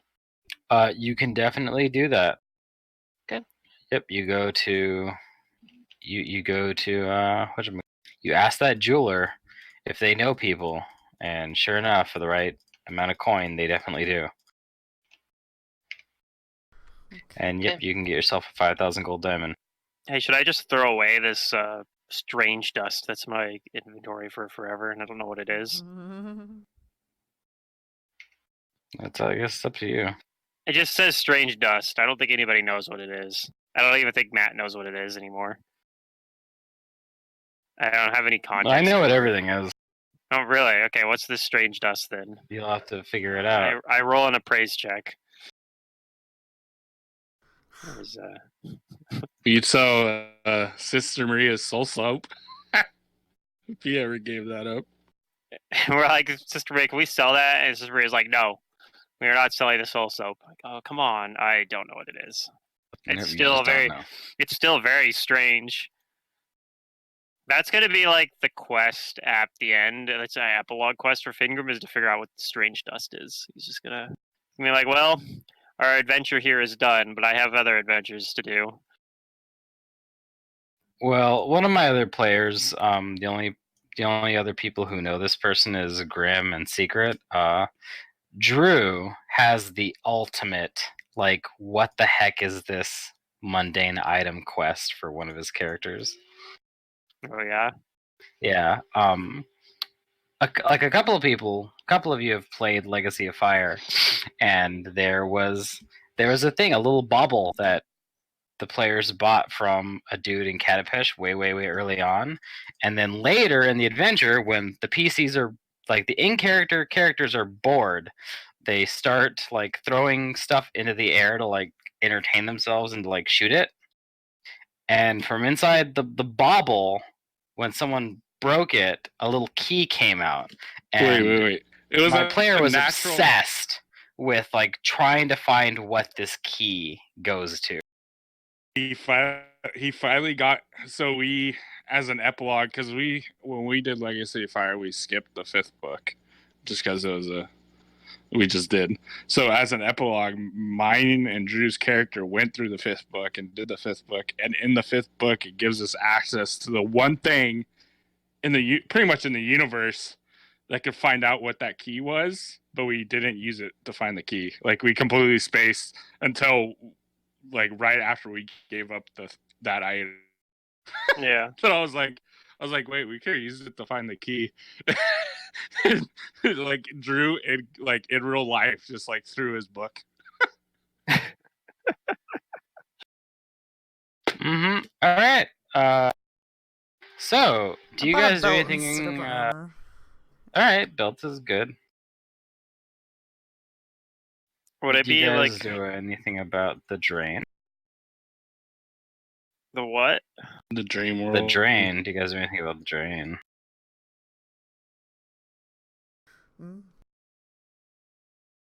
You guys are afflicted with drain. Oh yeah, we go to the dream world for that. Well, At only least for I the do. mental one. I go there. I know I need at least one night in the dream world for 2 castings to get rid of the charisma off of Kudu, and then who else had charisma? It's only I one did. drain per casting? Cormac and Gus. I can only remove. Don't worry Like, about one ability Cormac. Cormac will just heal himself. He'll get himself all. I mean, you could even Good. restoration yourself in the dream world. So you could just come with me. That's what he Dude, means. So yeah, I think we can get all the charisma drain, like all the mental drains between restorations and the 2 psychic surgery scrolls. We can do that in one night, and then it's just dealing with the physical ones. Okay. Which I no longer have. Yay!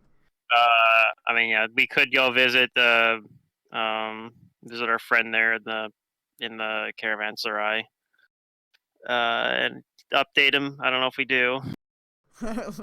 Your other can if you half want. is doing If- things. You could say that you do.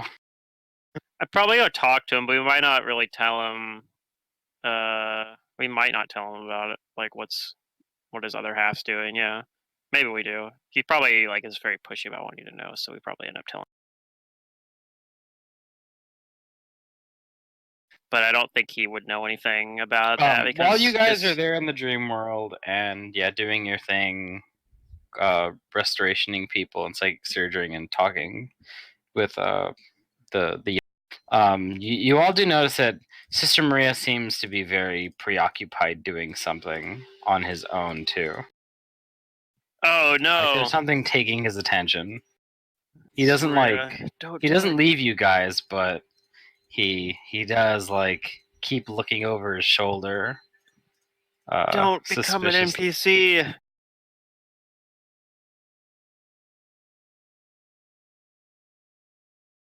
But how do you guys handle the physical drain?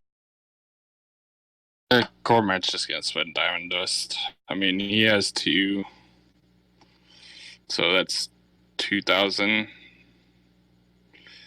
He has 3 diamonds worth 1,000 each. So remember, restoration only takes 100 gold to get the drain off of people.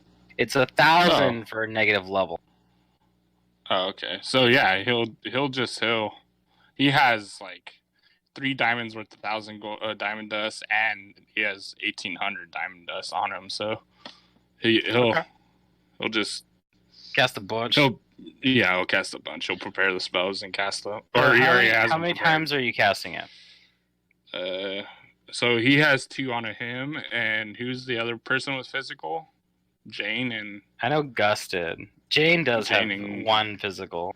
Gus has 1 strength drain, 2 con drain, and 2 charisma drain. All right, we got the charisma. So 4. He probably would just used up all of his 4th level slots for restoration for the day. Okay. Do you get the strength drain off of Jane? That's why I'm saying 4. Okay, because so the one off of Gus, Jane, and then the 2 physical on me. Okay, so Gus recovers his strength drain? Yeah. Okay. Or con. It's kind of like your choice because he's doing it once. No, he had charisma damage, not con damage. No, well, Gus has strength, con, and charisma. You guys took care of the charisma drain with the psychic surgery from Fingrim. So now the restoration is either going to go after the strength or the con. Oh. Yeah, it's only 1 point, right? It's only 1 stat, but it completely heals the entire it. stat. Yeah. Oh, it heals the whole stat? He'll cast it he'll prepare another one the next day. Okay. He'll do his constitution then. Okay, and then the next day, Cormac, he's going to do a 5th one and get your strength too. Something new that you guys might notice about Kudu is her like water shield that she has that protects her is now creating like this shimmering mirage, and you're willing to bet that that's giving her 20% concealment. Nice. I'm Chip. We're pretty good at figuring these things out. I know, aren't you? She might not notice it herself, but for the game master, now you know. Okay, I got you. That's cool. It's always a nice like feature, like 20% concealment most of the time. Mm-hmm. Well, as long as her water shroud's up, which is her shield bonus, which is pretty much always. Once everybody is back, like once everybody's like stats have been repaired and like the physical and mental healthiness is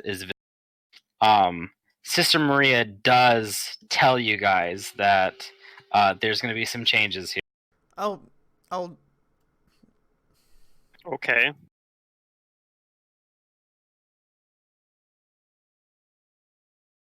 He says that during our time in the dream world, he's felt a foul presence, one that he can't shake whenever he was in there.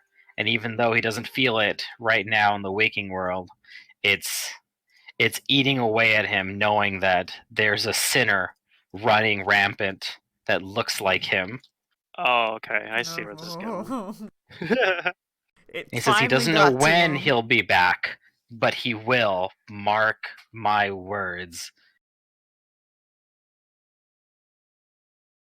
All right. And But so until then, he asks that you watch over his sleeping body. We'll leave it in a church somewhere. Just like put him at the bottom of a ditch. Just, does anybody have a sarcophagus? Put an air hole, straw, you know. Well. Bag of holding him. I mean, probably the Mysterium can help with that, right? Maybe. He says, "Oh, those blasphemers. You might have a point. They do owe us." Mm-hmm. And he says, "All right, I'll use up our favors, asking them to watch over while I bring this not me to justice." Dun dun dun. Sister Maria. No longer player character. I just have to move him to the Did bottom. Jane follow us into the dream world this time, or did she stay behind and watch our bodies? She didn't have whatchamacallit. She didn't have any mental drain, so no. Didn't. She still hasn't been there. Yeah. There's just no reason for her to go.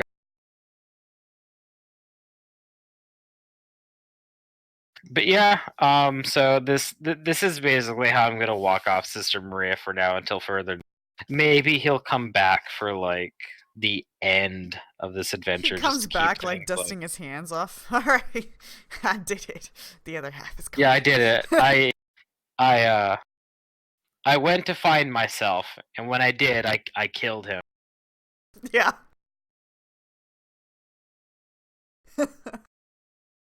I've assassinated my alter ego. Or it assassinates him. Maybe, and maybe you don't know who it is that's come back. We'll know what he's by where he's wearing. Because I'm pretty sure the other him won't want to wear the garb that he's in. Well, what if the other him is still very sneaky? That's true. But anyway, the priests and magi at the Mysterium agree to watch over your friend and keep him healthy while he slumbers. All right. Also, during that time, I might spend a couple days at least, to see if I can get any information on, like, especially while we have to wait for the what's it called, like the physical drain to get removed anyway, and we need like a couple days worth of castings for that. So I'm going to research about like bringing items from the dream world and having them maintain their properties. Yeah. Okay. As you said, I can do. I maybe research some of that. So I'm assuming that's like a knowledge planes would be what I'd roll for that. Knowledge planes. Okay. Well, I have pretty good knowledge planes. Let me just make sure. I wouldn't have my heroism buff on for this because it is like we're spending 8 hours doing it. Heroism only lasts for 2 hours. I'll just turn all my buffs off. That's the easiest way. I'm just gonna roll this manually because I haven't updated the character sheet in Roll20 yet. I'm just gonna roll from Hero Lab.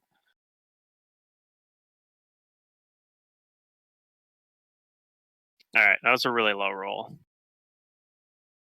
It is pretty low. But I might get a roll on another one because I think we're spending a couple days here. So maybe if I don't get anything on the first day, I can get something on the next day. Cormac will try to help him. Okay. Let's see. It's a +2. Ooh. Drench wants to help.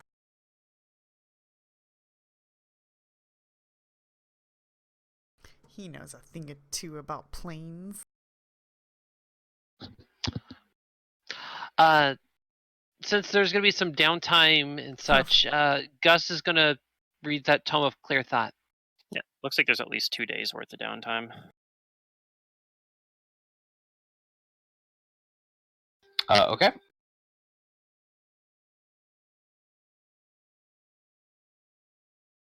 All right. So Gus reads the book. I think you need, what was it, 48 hours worth to get all. I believe so. All right. So you start that. What you guys are able to find out in your research is only a little.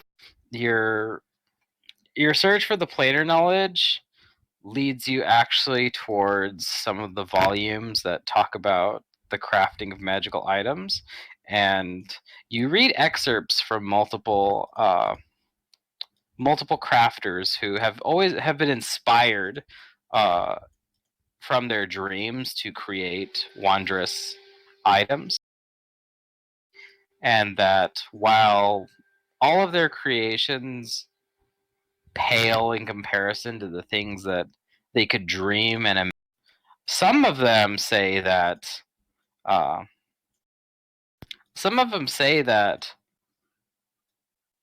the items in question could gain a bit of the grandeur they had in their dreams after performing significant acts that were worthy of their dream equivalents.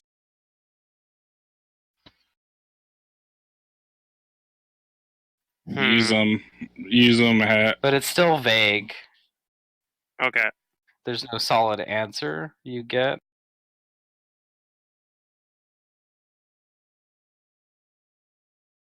Try again the next day. Yeah, and then I think we have 2 days we're spending here because you needed 2 days worth of the restoration spells. So I'll try another attempt the next day then.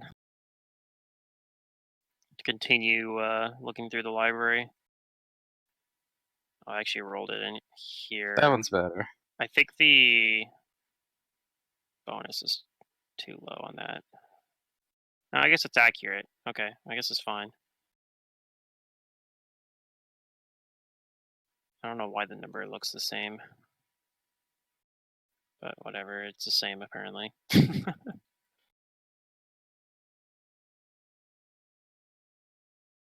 It's a slightly better number, at least. Actually, quite a bit better. I was looking at Cormac's number. No, Cormac's number is the same as my last one.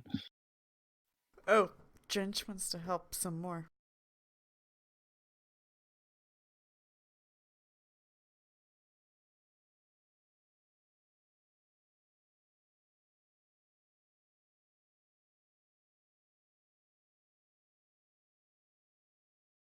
If it has anything to do about soul gates, he gets a bonus. Of course, at this point, it's funny because like the Sunblade's really good, but actually the +3 Flame Sword Archon and the Archon is actually like pretty comparable. There's other items too. Well, what we could do? You getting the Rod is of get the we or could whatever. get those trinket items too and sell them when we get if we get them full. Yeah, I guess I wasn't even thinking about that, but yeah. The Rod of Wonder would still be really nice, just because it's got like so many different modes and like it's just Yeah. a really good item. It'll be really good. And then maybe the Vorpal Longsword if there's like something that the game wants to throw at us later. Well, there's also Just give it Sister. the drench. Give it the resizing effect and give it to drench. Okay, yeah. Here, have the Vorpal Guess we don't Longsword really have drench. access. Be careful with it access though. to Sister right now. Be careful. Sister had a, I guess, monocle of true seeing. I think Vorpal bids are kind of weird too, because like I think technically the Vorpal can activate. You're like swinging for non-lethal damage. You're like, we're just sparring, don't worry, and then you confirm a critical hit, non-lethal hit them, but then you cut their head off. Like, whoops, I didn't mean to do that. This sword's kind of sharp. Yeah, that's not a sparring sword in no sense. Yeah, I know. It's just funny because the way it reads, it just like it doesn't have any like conditions on it. It's just like, yeah, that's what happens when you roll a 20 and then confirm it. Like okay. I auto not confirm. That's true. You could intentionally fail the confirmation roll. So, with that knowledge, you put together. You don't find the information, but you put together that what basically needs to happen is, think of it like the inverse of an artifact destruction. Is what you're doing is something significant needs to happen with these items or something in the real world that makes them worthy of their dream world equivalent.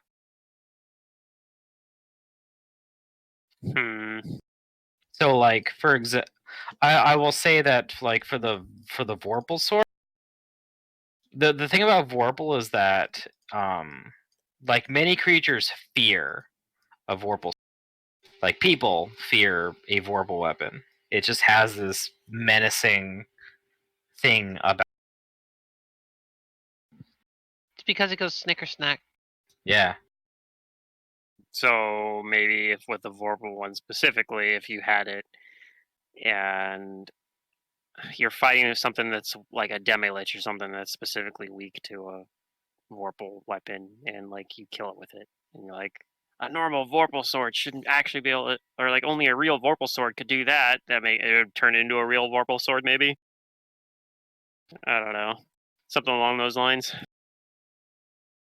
But it probably would be from getting as it depend on the item you're trying to do it with. If you were to use it as a weapon, like in the heat of combat, that basically got the killing blow on something very powerful, like as in, like, severing its head, it might give the weapon like its properties or a sliver of it. Yeah, and the properties might manifest if it was a situation where it. Okay, I mean, okay, that's sort Like of useful, overcoming a powerful undead in without the aid of any kind of light would likely empower the Sunblade. Mm-hmm. Oh, I have dark vision, so that'd be fine. But so it doesn't sound like it's something that's very easy to like deliberately engineer, but it's something that maybe we could be on the lookout for. You might also be able to use a wish to do it. Yeah. So I guess that would be the thing, though, is if you wanted to do that, we would want to orchestrate getting, even if it's just like the weird non-magical version of that item, like get it over the material plane, and then just be ready for if a situation presents itself. Yeah.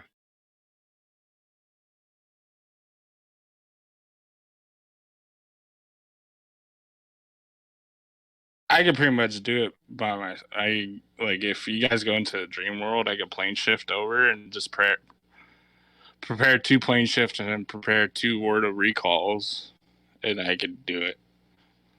Cause plane shift is not accurate, but I can use the word of recall to pull myself to the spot that I want on any plane. On the plane that I that you already at plane this, on. yeah. So you could prepare one to recall you back to the caravanserai because you could set up like a little shrine there and do that. Yeah, that's what I was thinking.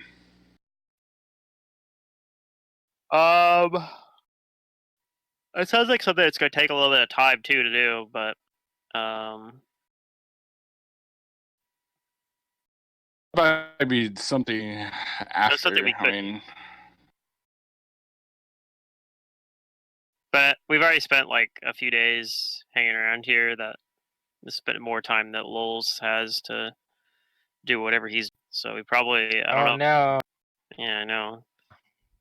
Yep, and that might also just be an after campaign thing, like an epilogue. Possibly, yeah. Or we might end up getting in a situation where like or something near the end. Yeah, there might be like a point in time where like we have You might be able to get like 1, maybe 2 items.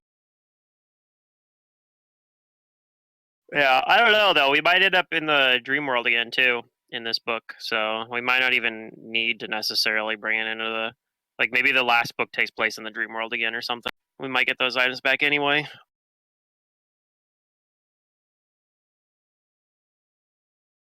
Maybe. So what are we doing?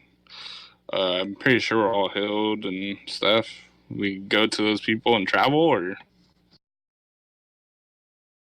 I think so. Oh, are we doing it? All right.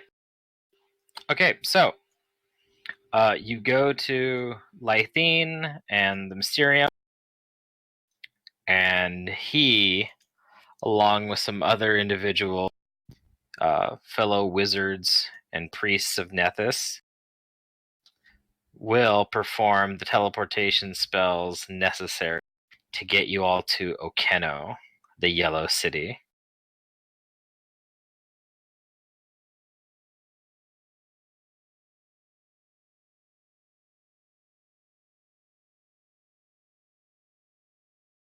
All right. And you guys do.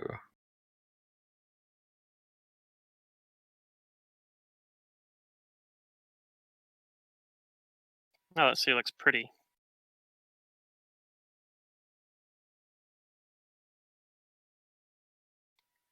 Oh no, you brought the tokens over that aren't tied to my health. And are giant. Yeah, it's okay. We don't need the ones that are tied to your health. We just need the smaller ones. I just need the gigantic. Anywhere. No, babe, leave me, gigantic. No. Can't believe you've done this.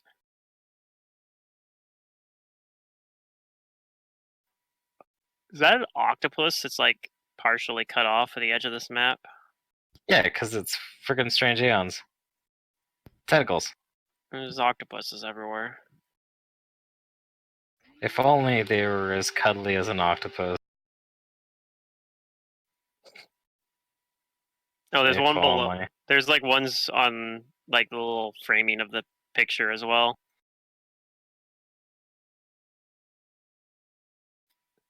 Hey, the picture makes the city look really nice. It looks really nice, sure. Do we know anything about this city before we teleport here? Like, apparently, there's like a slave trade here. That's about all. Oh, yeah. So, yeah, what you guys do know that is easily like either researchable or just like ask about it before coming here is that Okeno is a thriving port that sees a lot of trade, but one, like its biggest form of trade is slaves. It is a very dangerous city. You can get a lot of you can get a lot of things here, but you have to know people. You have to be willing to do like go through black markets and stuff like that. You also know that a large amount of the population are and that gnolls are openly welcomed in the city. Oh, they smell. That's Cooter's opinion on gnolls. Yeah.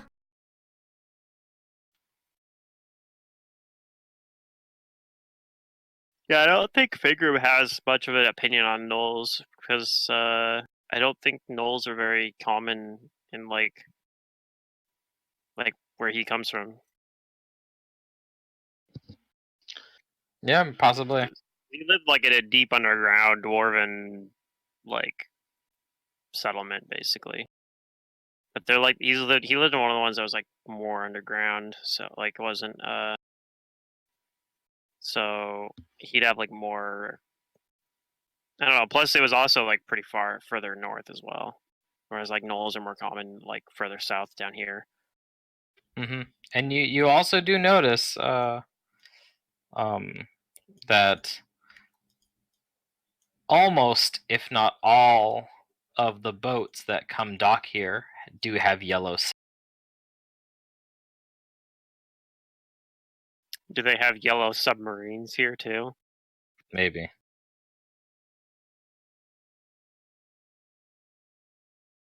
But Okeno's symbol, its flag, is that of a yellow flag with a chained A chained what? skull. Oh, very pleasant. Oh yeah, of course.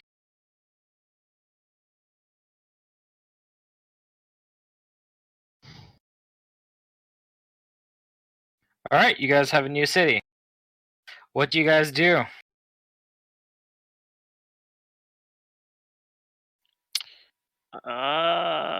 But find somewhere to stay probably. You guys initially arrive at the harbor. Well, like I'm assuming we can just get around with common. People speak common here, yes.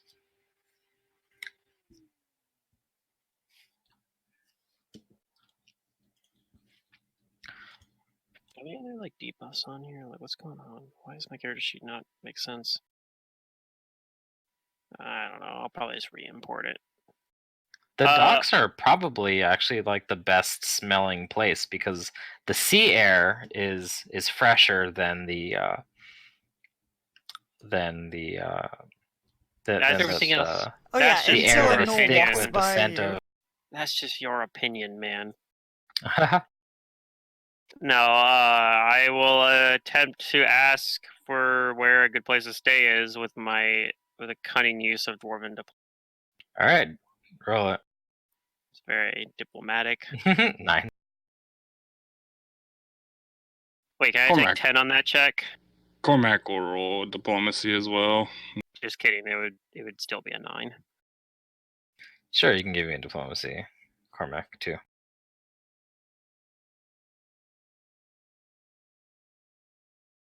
I'll rely What? on you guys. Somebody has diplomacy in this party. Not it. Somebody. Yeah, sister's gone, so I'm our new angry diplomat. Yeah. I think Gus might have some diplomacy stuff too, but I'm not sure. Okay, so Yeah, oh, he never mind. does. I just enter reaching 115.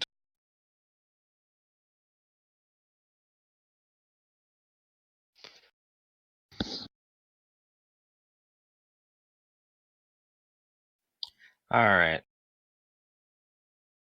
So you mostly Cormac. You talk with some people, some of the sailors here. Probably human sailors, maybe even some half orc and rat folk here. Rat folk are actually in a small number in this place. Ooh. There's enough of them that they're listed in the population. I'm sorry, I did not hear that clearly. Sorry, I said rat folk. There's enough of them in the population here that they're meant, so it's not Yeah, it's like kind of unusual to see them. Okay. Usually, They're kind of a rare race. yeah, because they get stepped on, you know.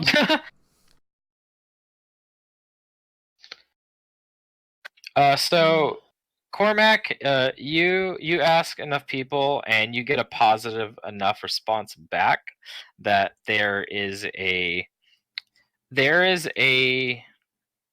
inn that should be suitable for you guys. Um, it's one that a lot of the human sailors use while they're in port, and it's called the Shipwreck. Okay. He'll ask where it is. Okay, you get the directions there, and if you guys follow up, you find this large building. It's way bigger than uh, a normal inn should be, but it's because you see that it's it's a building that's been cobbled together with like these towering parts of other large ships. So it's like a pirate's haven, basically. Lion's Arch.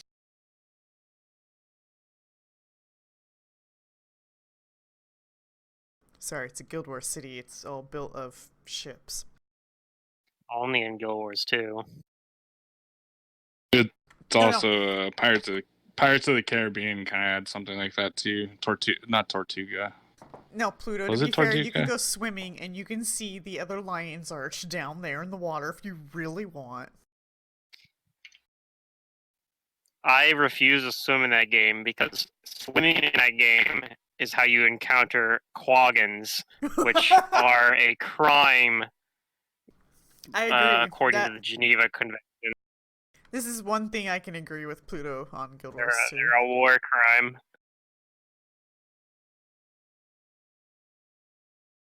Alright, so, yeah, But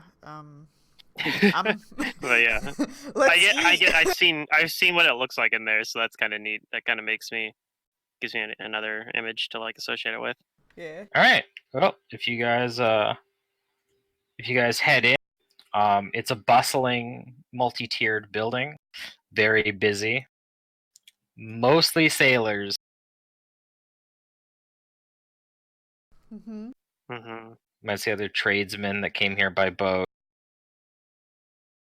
But if you need food and refreshments, they are provided here, and they can also get you rooms for. Yeah, well, we probably ate before we came here, and we teleported here. So I mean, we're Uh-huh. probably not like super hungry or anything. But I was thinking the main thing I was thinking along the lines. What the heck? The map's weirding me out here. The main thing I was thinking is we need like a place. We need like a home base. Yeah, you can get rooms here. They're not cheap. They are not shy about charging a high fee, and any kind of like inquiry or haggling is met with. Then you can sleep with the dogs. I mean, now to be fair, you are talking to the same adventuring party that bummed out in an abandoned house for like. Right, I know. It's not a problem for you guys. So I mean, I mean, if they want to play hardball, we'll go find an abandoned house and squat in it. Kudu asks if But I don't know. What's the price? What's the price? Yeah, I didn't get given an actual number though. So there's like it's very expensive. We're like, oh yeah. It's a few gold pieces per night, which is a high price for. Oh yeah, an inn. But for you guys, that's like you actually can not that easily. expensive. But yeah, I'm just saying that they charge a high fee because they know they can. but little do they know. I step outside, flame strike the whole thing. Flame strike. no. We're sleeping in an abandoned house again. Cormac's gone to Yule. He doesn't give a shit. I'm gonna go look for this town's version of El Grior. All right. So yeah, I guess we get a room. I mean, it's not like we have to keep staying there either. but for at least the first couple nights, we can stay there. Yeah. Yeah. Yeah.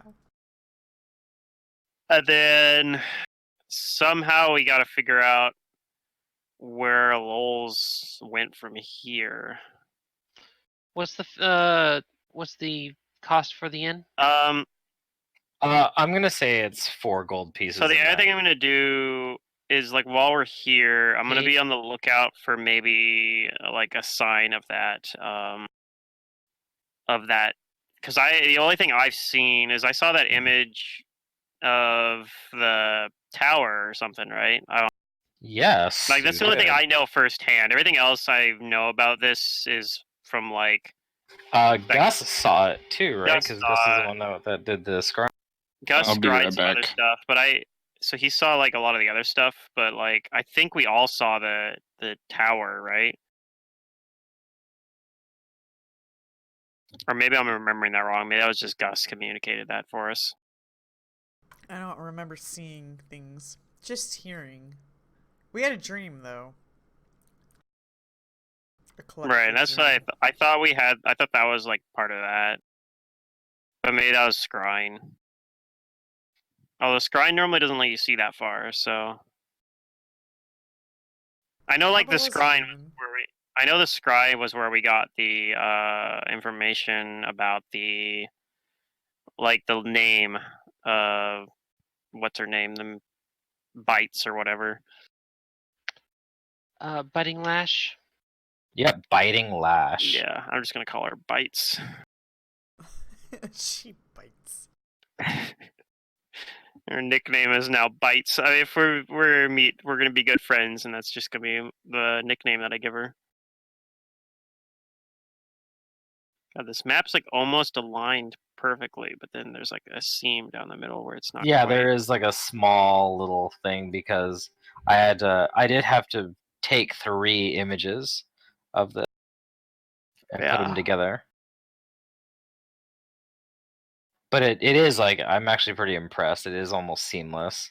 Yeah, just the one seam like right along here where it's like off by a little bit, but that looks pretty nice. So wait, where were we at? We're here. We're like at the center. Yeah. Where our tokens are. Okay. You're but at yeah, the shipwreck. so I don't see like any large spiral tower or anything that maybe would be what.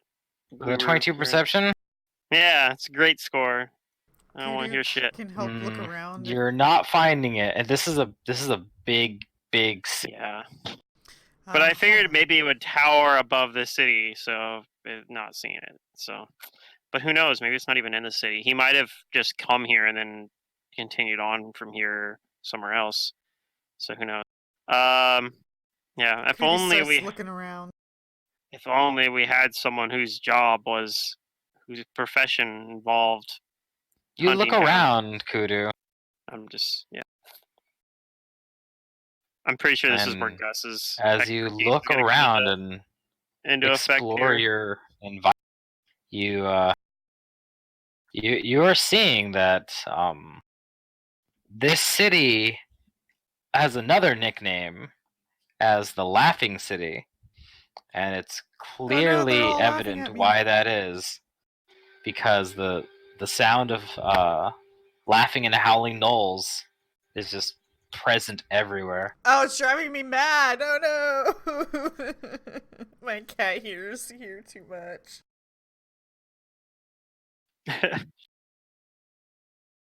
No one character that would kill this whole city. What a jovial bunch these people are. And too often, Kudu, you get so many glances, like suspicious glances from not just gnolls, but just from people in general, particularly the ones that look like they indulge in the trade, because you are exotic. Yeah. They're gonna kidnap me, guys. You get the feeling that like, yeah, like people walking on the streets like are definitely not safe at any given. You got to be careful. So is this technically an evil city? Oh yeah, Okay. like yeah, hardcore evil. I know all about those.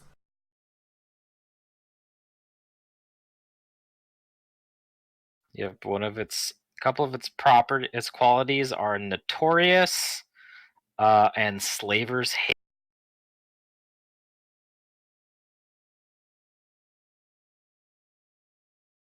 Like People don't bat an eye.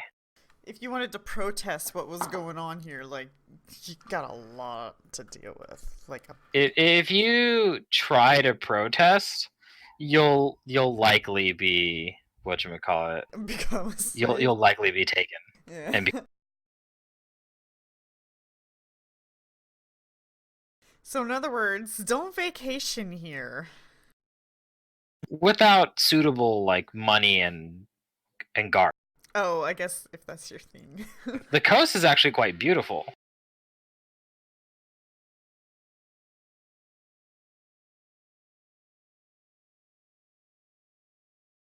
The problem is slavery. Alright, why don't you guys ask somebody about a tower? Does the city have a tower? Or a spire?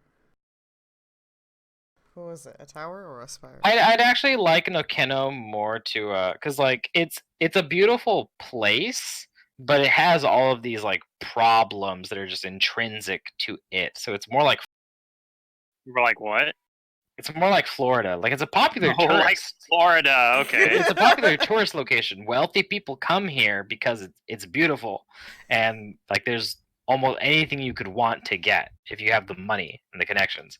But it's also like there are shitty like inner workings. I mean, there's Oh, a like- lot of.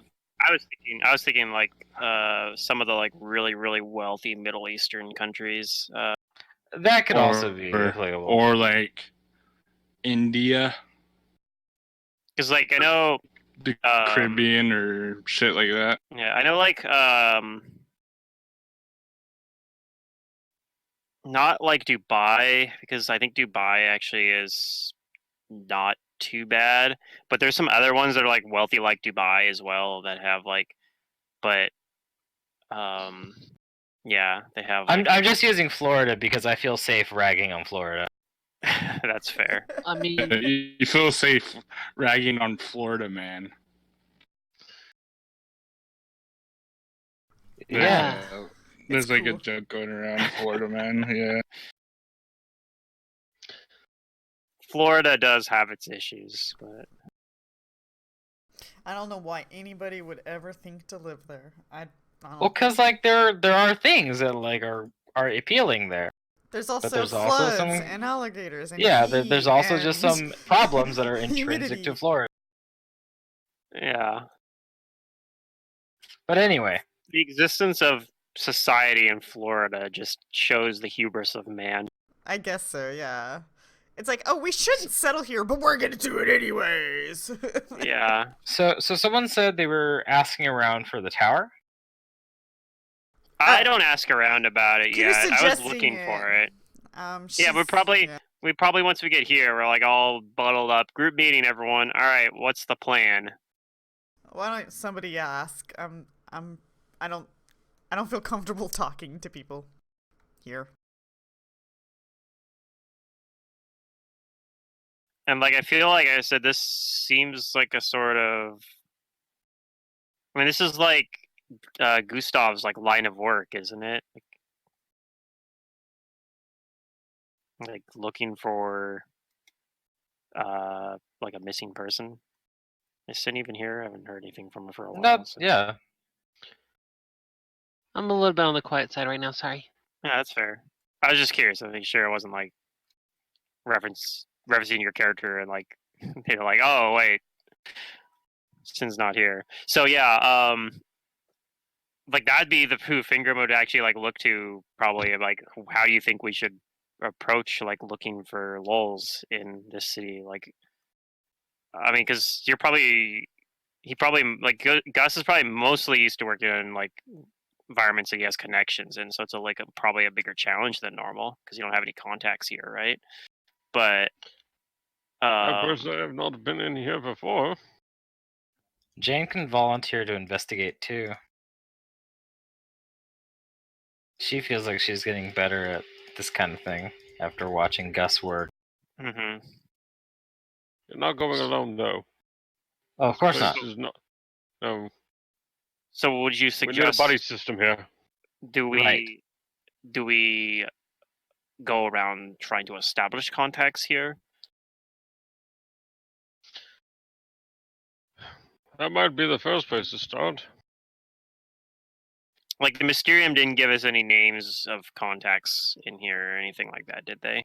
But They Jane just says, got us- though, that we do have a name. Well, yes, we have Bites and Haslerton Lulls. Those are the two names we have. And I don't know that either of them are someone that's going to be very friendly. She rubs her chin and says, well, we know that Lulz isn't from, but it sounds like this biting person is someone that's found here. So maybe we should try to find information on this biting person. Hmm. I might be able to do a scry on that and see if we can find any more information regarding biting. Regarding bites. Oh, it's a brilliant idea. No, it's a long shot. He'll do a but scry. When if in the case that We'll go get one get of to a our place rooms. where that could be done, essentially. Yeah. Okay. Well, we got some rooms that we're paying Yeah. for. Mm-hmm. Yeah. And, yeah. Who are you going to try and scry on? In this case, biting lash. All right. It's gonna be tough You begin to perform your scry. because I don't know if we know enough about biting lash. There could be a lot of penalties on that. Yeah, but I have a feeling that doing it on Hasterson Lowell's is going to be a bit more difficult, just because I think he's. more She might not powerful. have the defenses like the anti-scrying defenses that Lowell's does. That's Yeah, I think that it's a better chance. So, Gus, you begin to perform your scrying, and you know that your spell's working. You see like your magic attempting to pierce the veil, but like all you see is this like very vague, foggy silhouette of what looks like a humanoid, and it's so foggy and stuff you just can't make it out, and you think that the reason you didn't get like the kind of like information you wanted is because although you know you have a name, you just don't know enough about this individual yet. Your scrying you need more information on them, or of an idea of this person. Looks like it's going to require a bit more research. Well, I guess we're going to have to get the information the old-fashioned way. Scrying did not prove to be successful. We don't know enough information.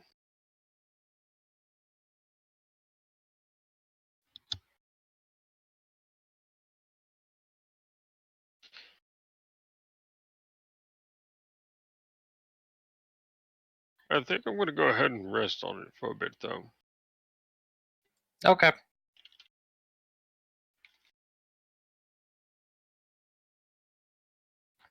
So, yeah, Jane is certainly going to volunteer to try and gather information on this biting lash.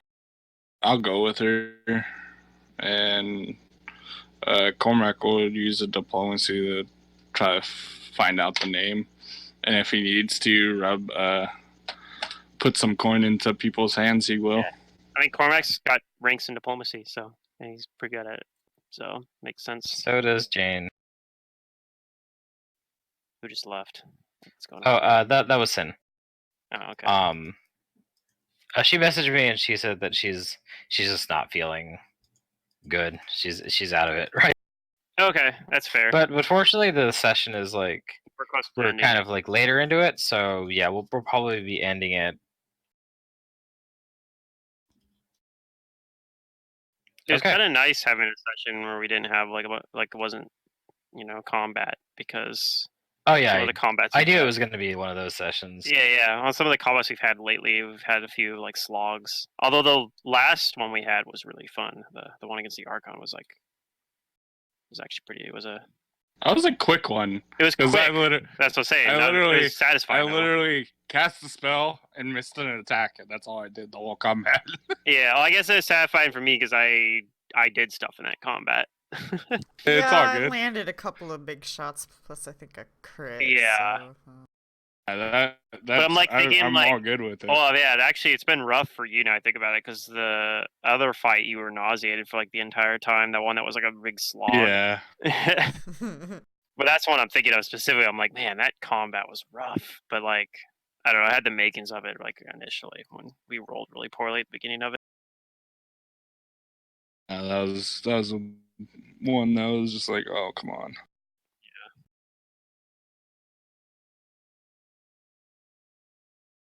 Okay, so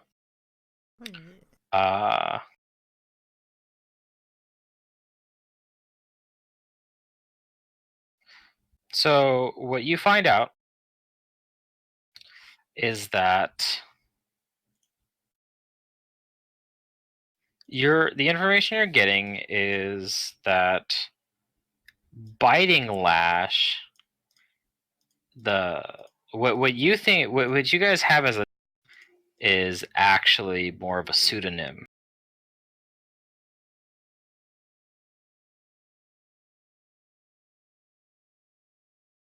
Okay.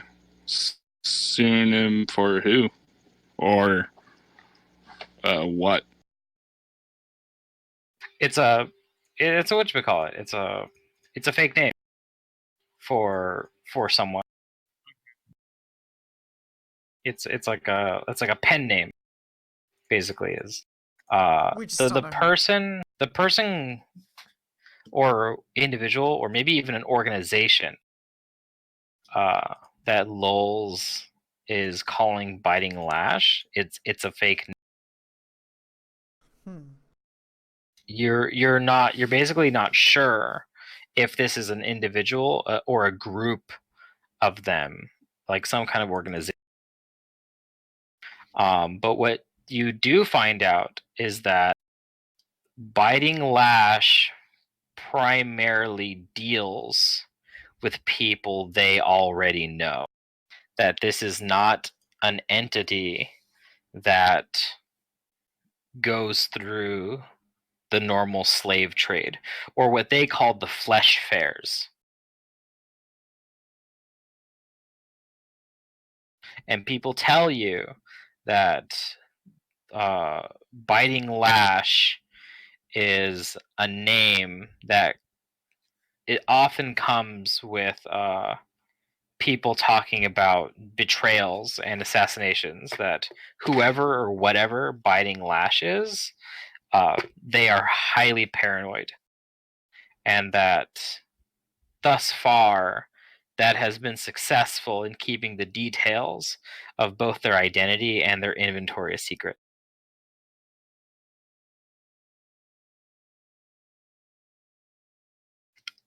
Some other people do say, though, that biting lash is known to use subordinates and spies to not like buy, but to survey things at the slave trade or the flesh fairs, rather than going in person. But they say that they highly believe that biting lash is null, whether it's a null or a group of anal.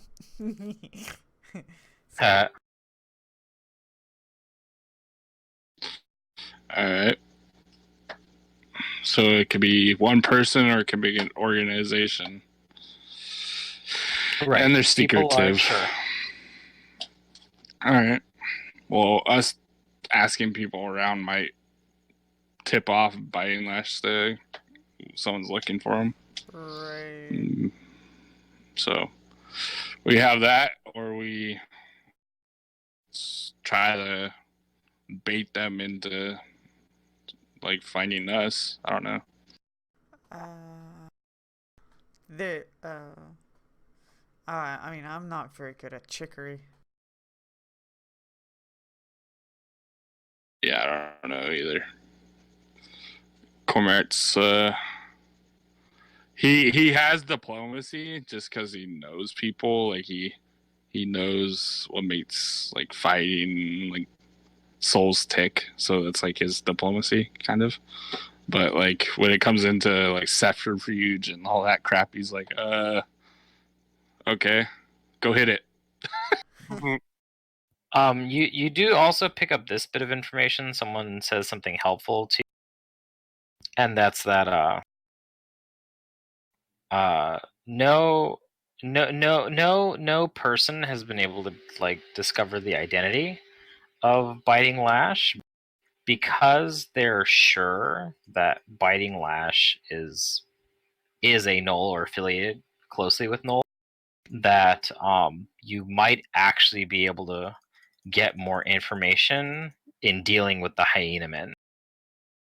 That all of the Knoll slavers have this kind of like professional jealousy when it comes to dealing with each other. That the most notorious Knoll slavers frequently spy on each other.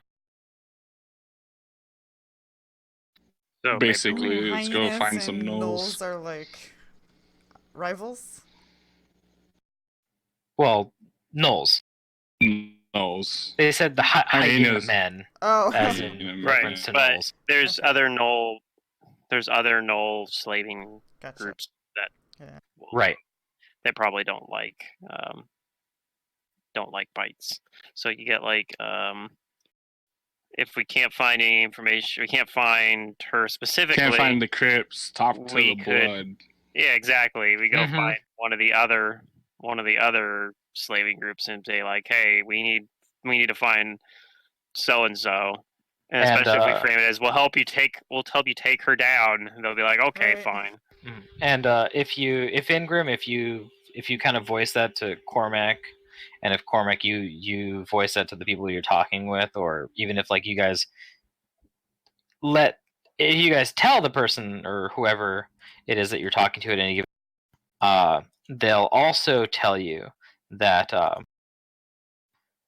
one of the most successful and civilized Knoll traders is Hyena Princess Najano. Mm. And that they say they point her out because she's kind of an unusual one of the traders, because she's rumored to be so powerful that she operates openly at the flesh fair. So if there's one you wanted to approach, they would be your best. All right. No, it's the only lead we got, right? Yep. Yep. I guess would prep for going there, or find out how we can get an audience.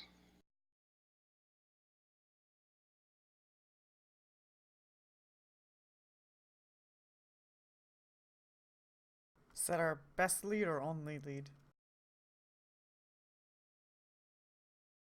It's a lead. Yeah.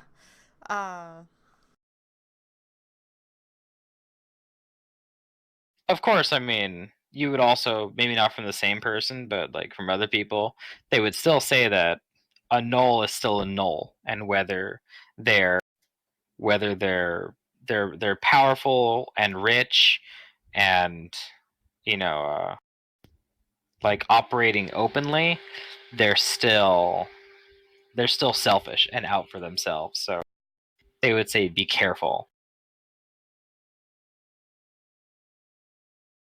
Always,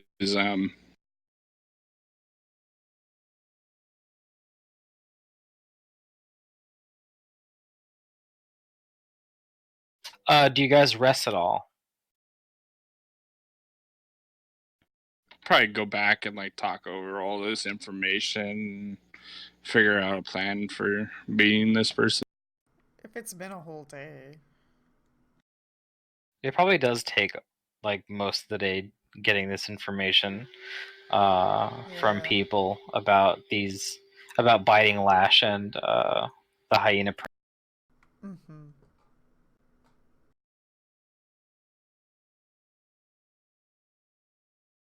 However, while you guys are resting, something does happen. Alright.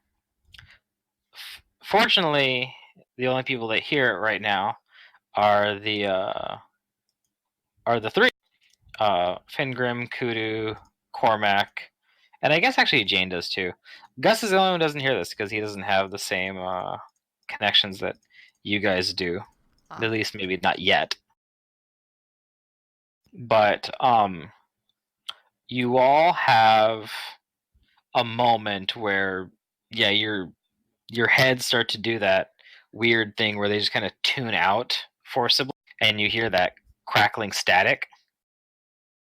Uh-huh. And you all start to have a brief sensation as though you guys were inside of a prison cell, a stone, and See each you all other? hear. You don't see each other. Okay. In fact, you don't see anything, but you hear a voice, and it's actually clearer than before, and it says, "You've made it. You must find me here soon. We must stop its growth. Come to my side. Help me. Our joining is at hand." Eh? Let me out of this cell. Yep, and then your communication fades. But it seems like whoever it is who's been calling out to you is, if you were to believe it, close. Uh-huh. Yeah.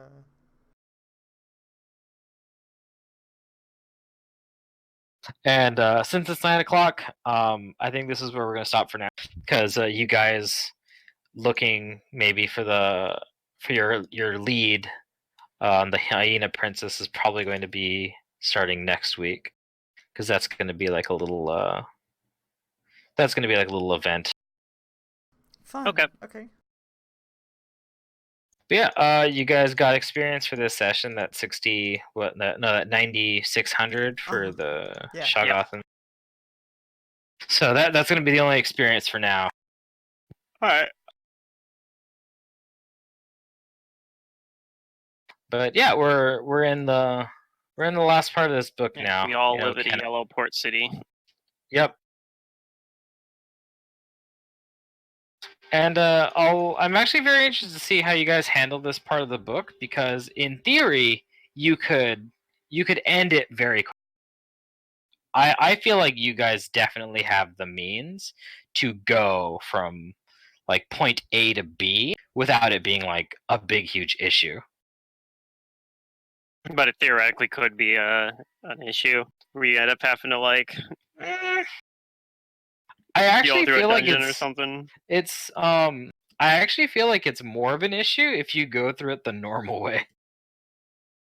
Oh, so let's just not Like, be normal, guys. Book 4 is long if you go by the, like, if you don't railroad derail, it, then it's you long. don't, Yeah, but yeah.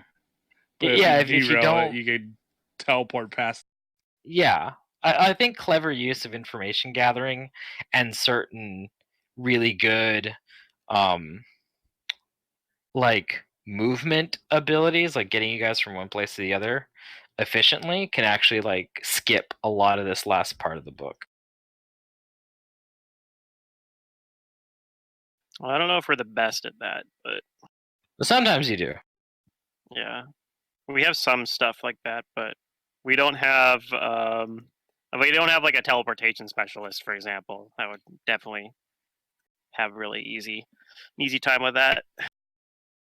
Right, although it isn't. It might not just be teleportation. Yeah. what I'm learning is this book would be a lot easier if I just played Araxi again. Ha. If I had a character in this city that I have, the city of Knowles would be dead. Or could be dead, I should say. I don't know if he'd just straight up kill everybody, but. Yeah, see, that's the problem, though, is that you would be destabilizing an economy, and a lot of people wouldn't take kindly to that. Yeah, but I have a ally that hates slaves, and Right. he probably would end up in this place. Yeah, trying to liberate it. It's no easy. Yeah. It's no easy feat. This is like one of the nexuses of slavery. I would say like the only other place that comes close to this place as far as slavery is Cheliac. And there's actually, it says too, there's a lot of Chelish slave merchants that frequent Okeno because the slave trade is.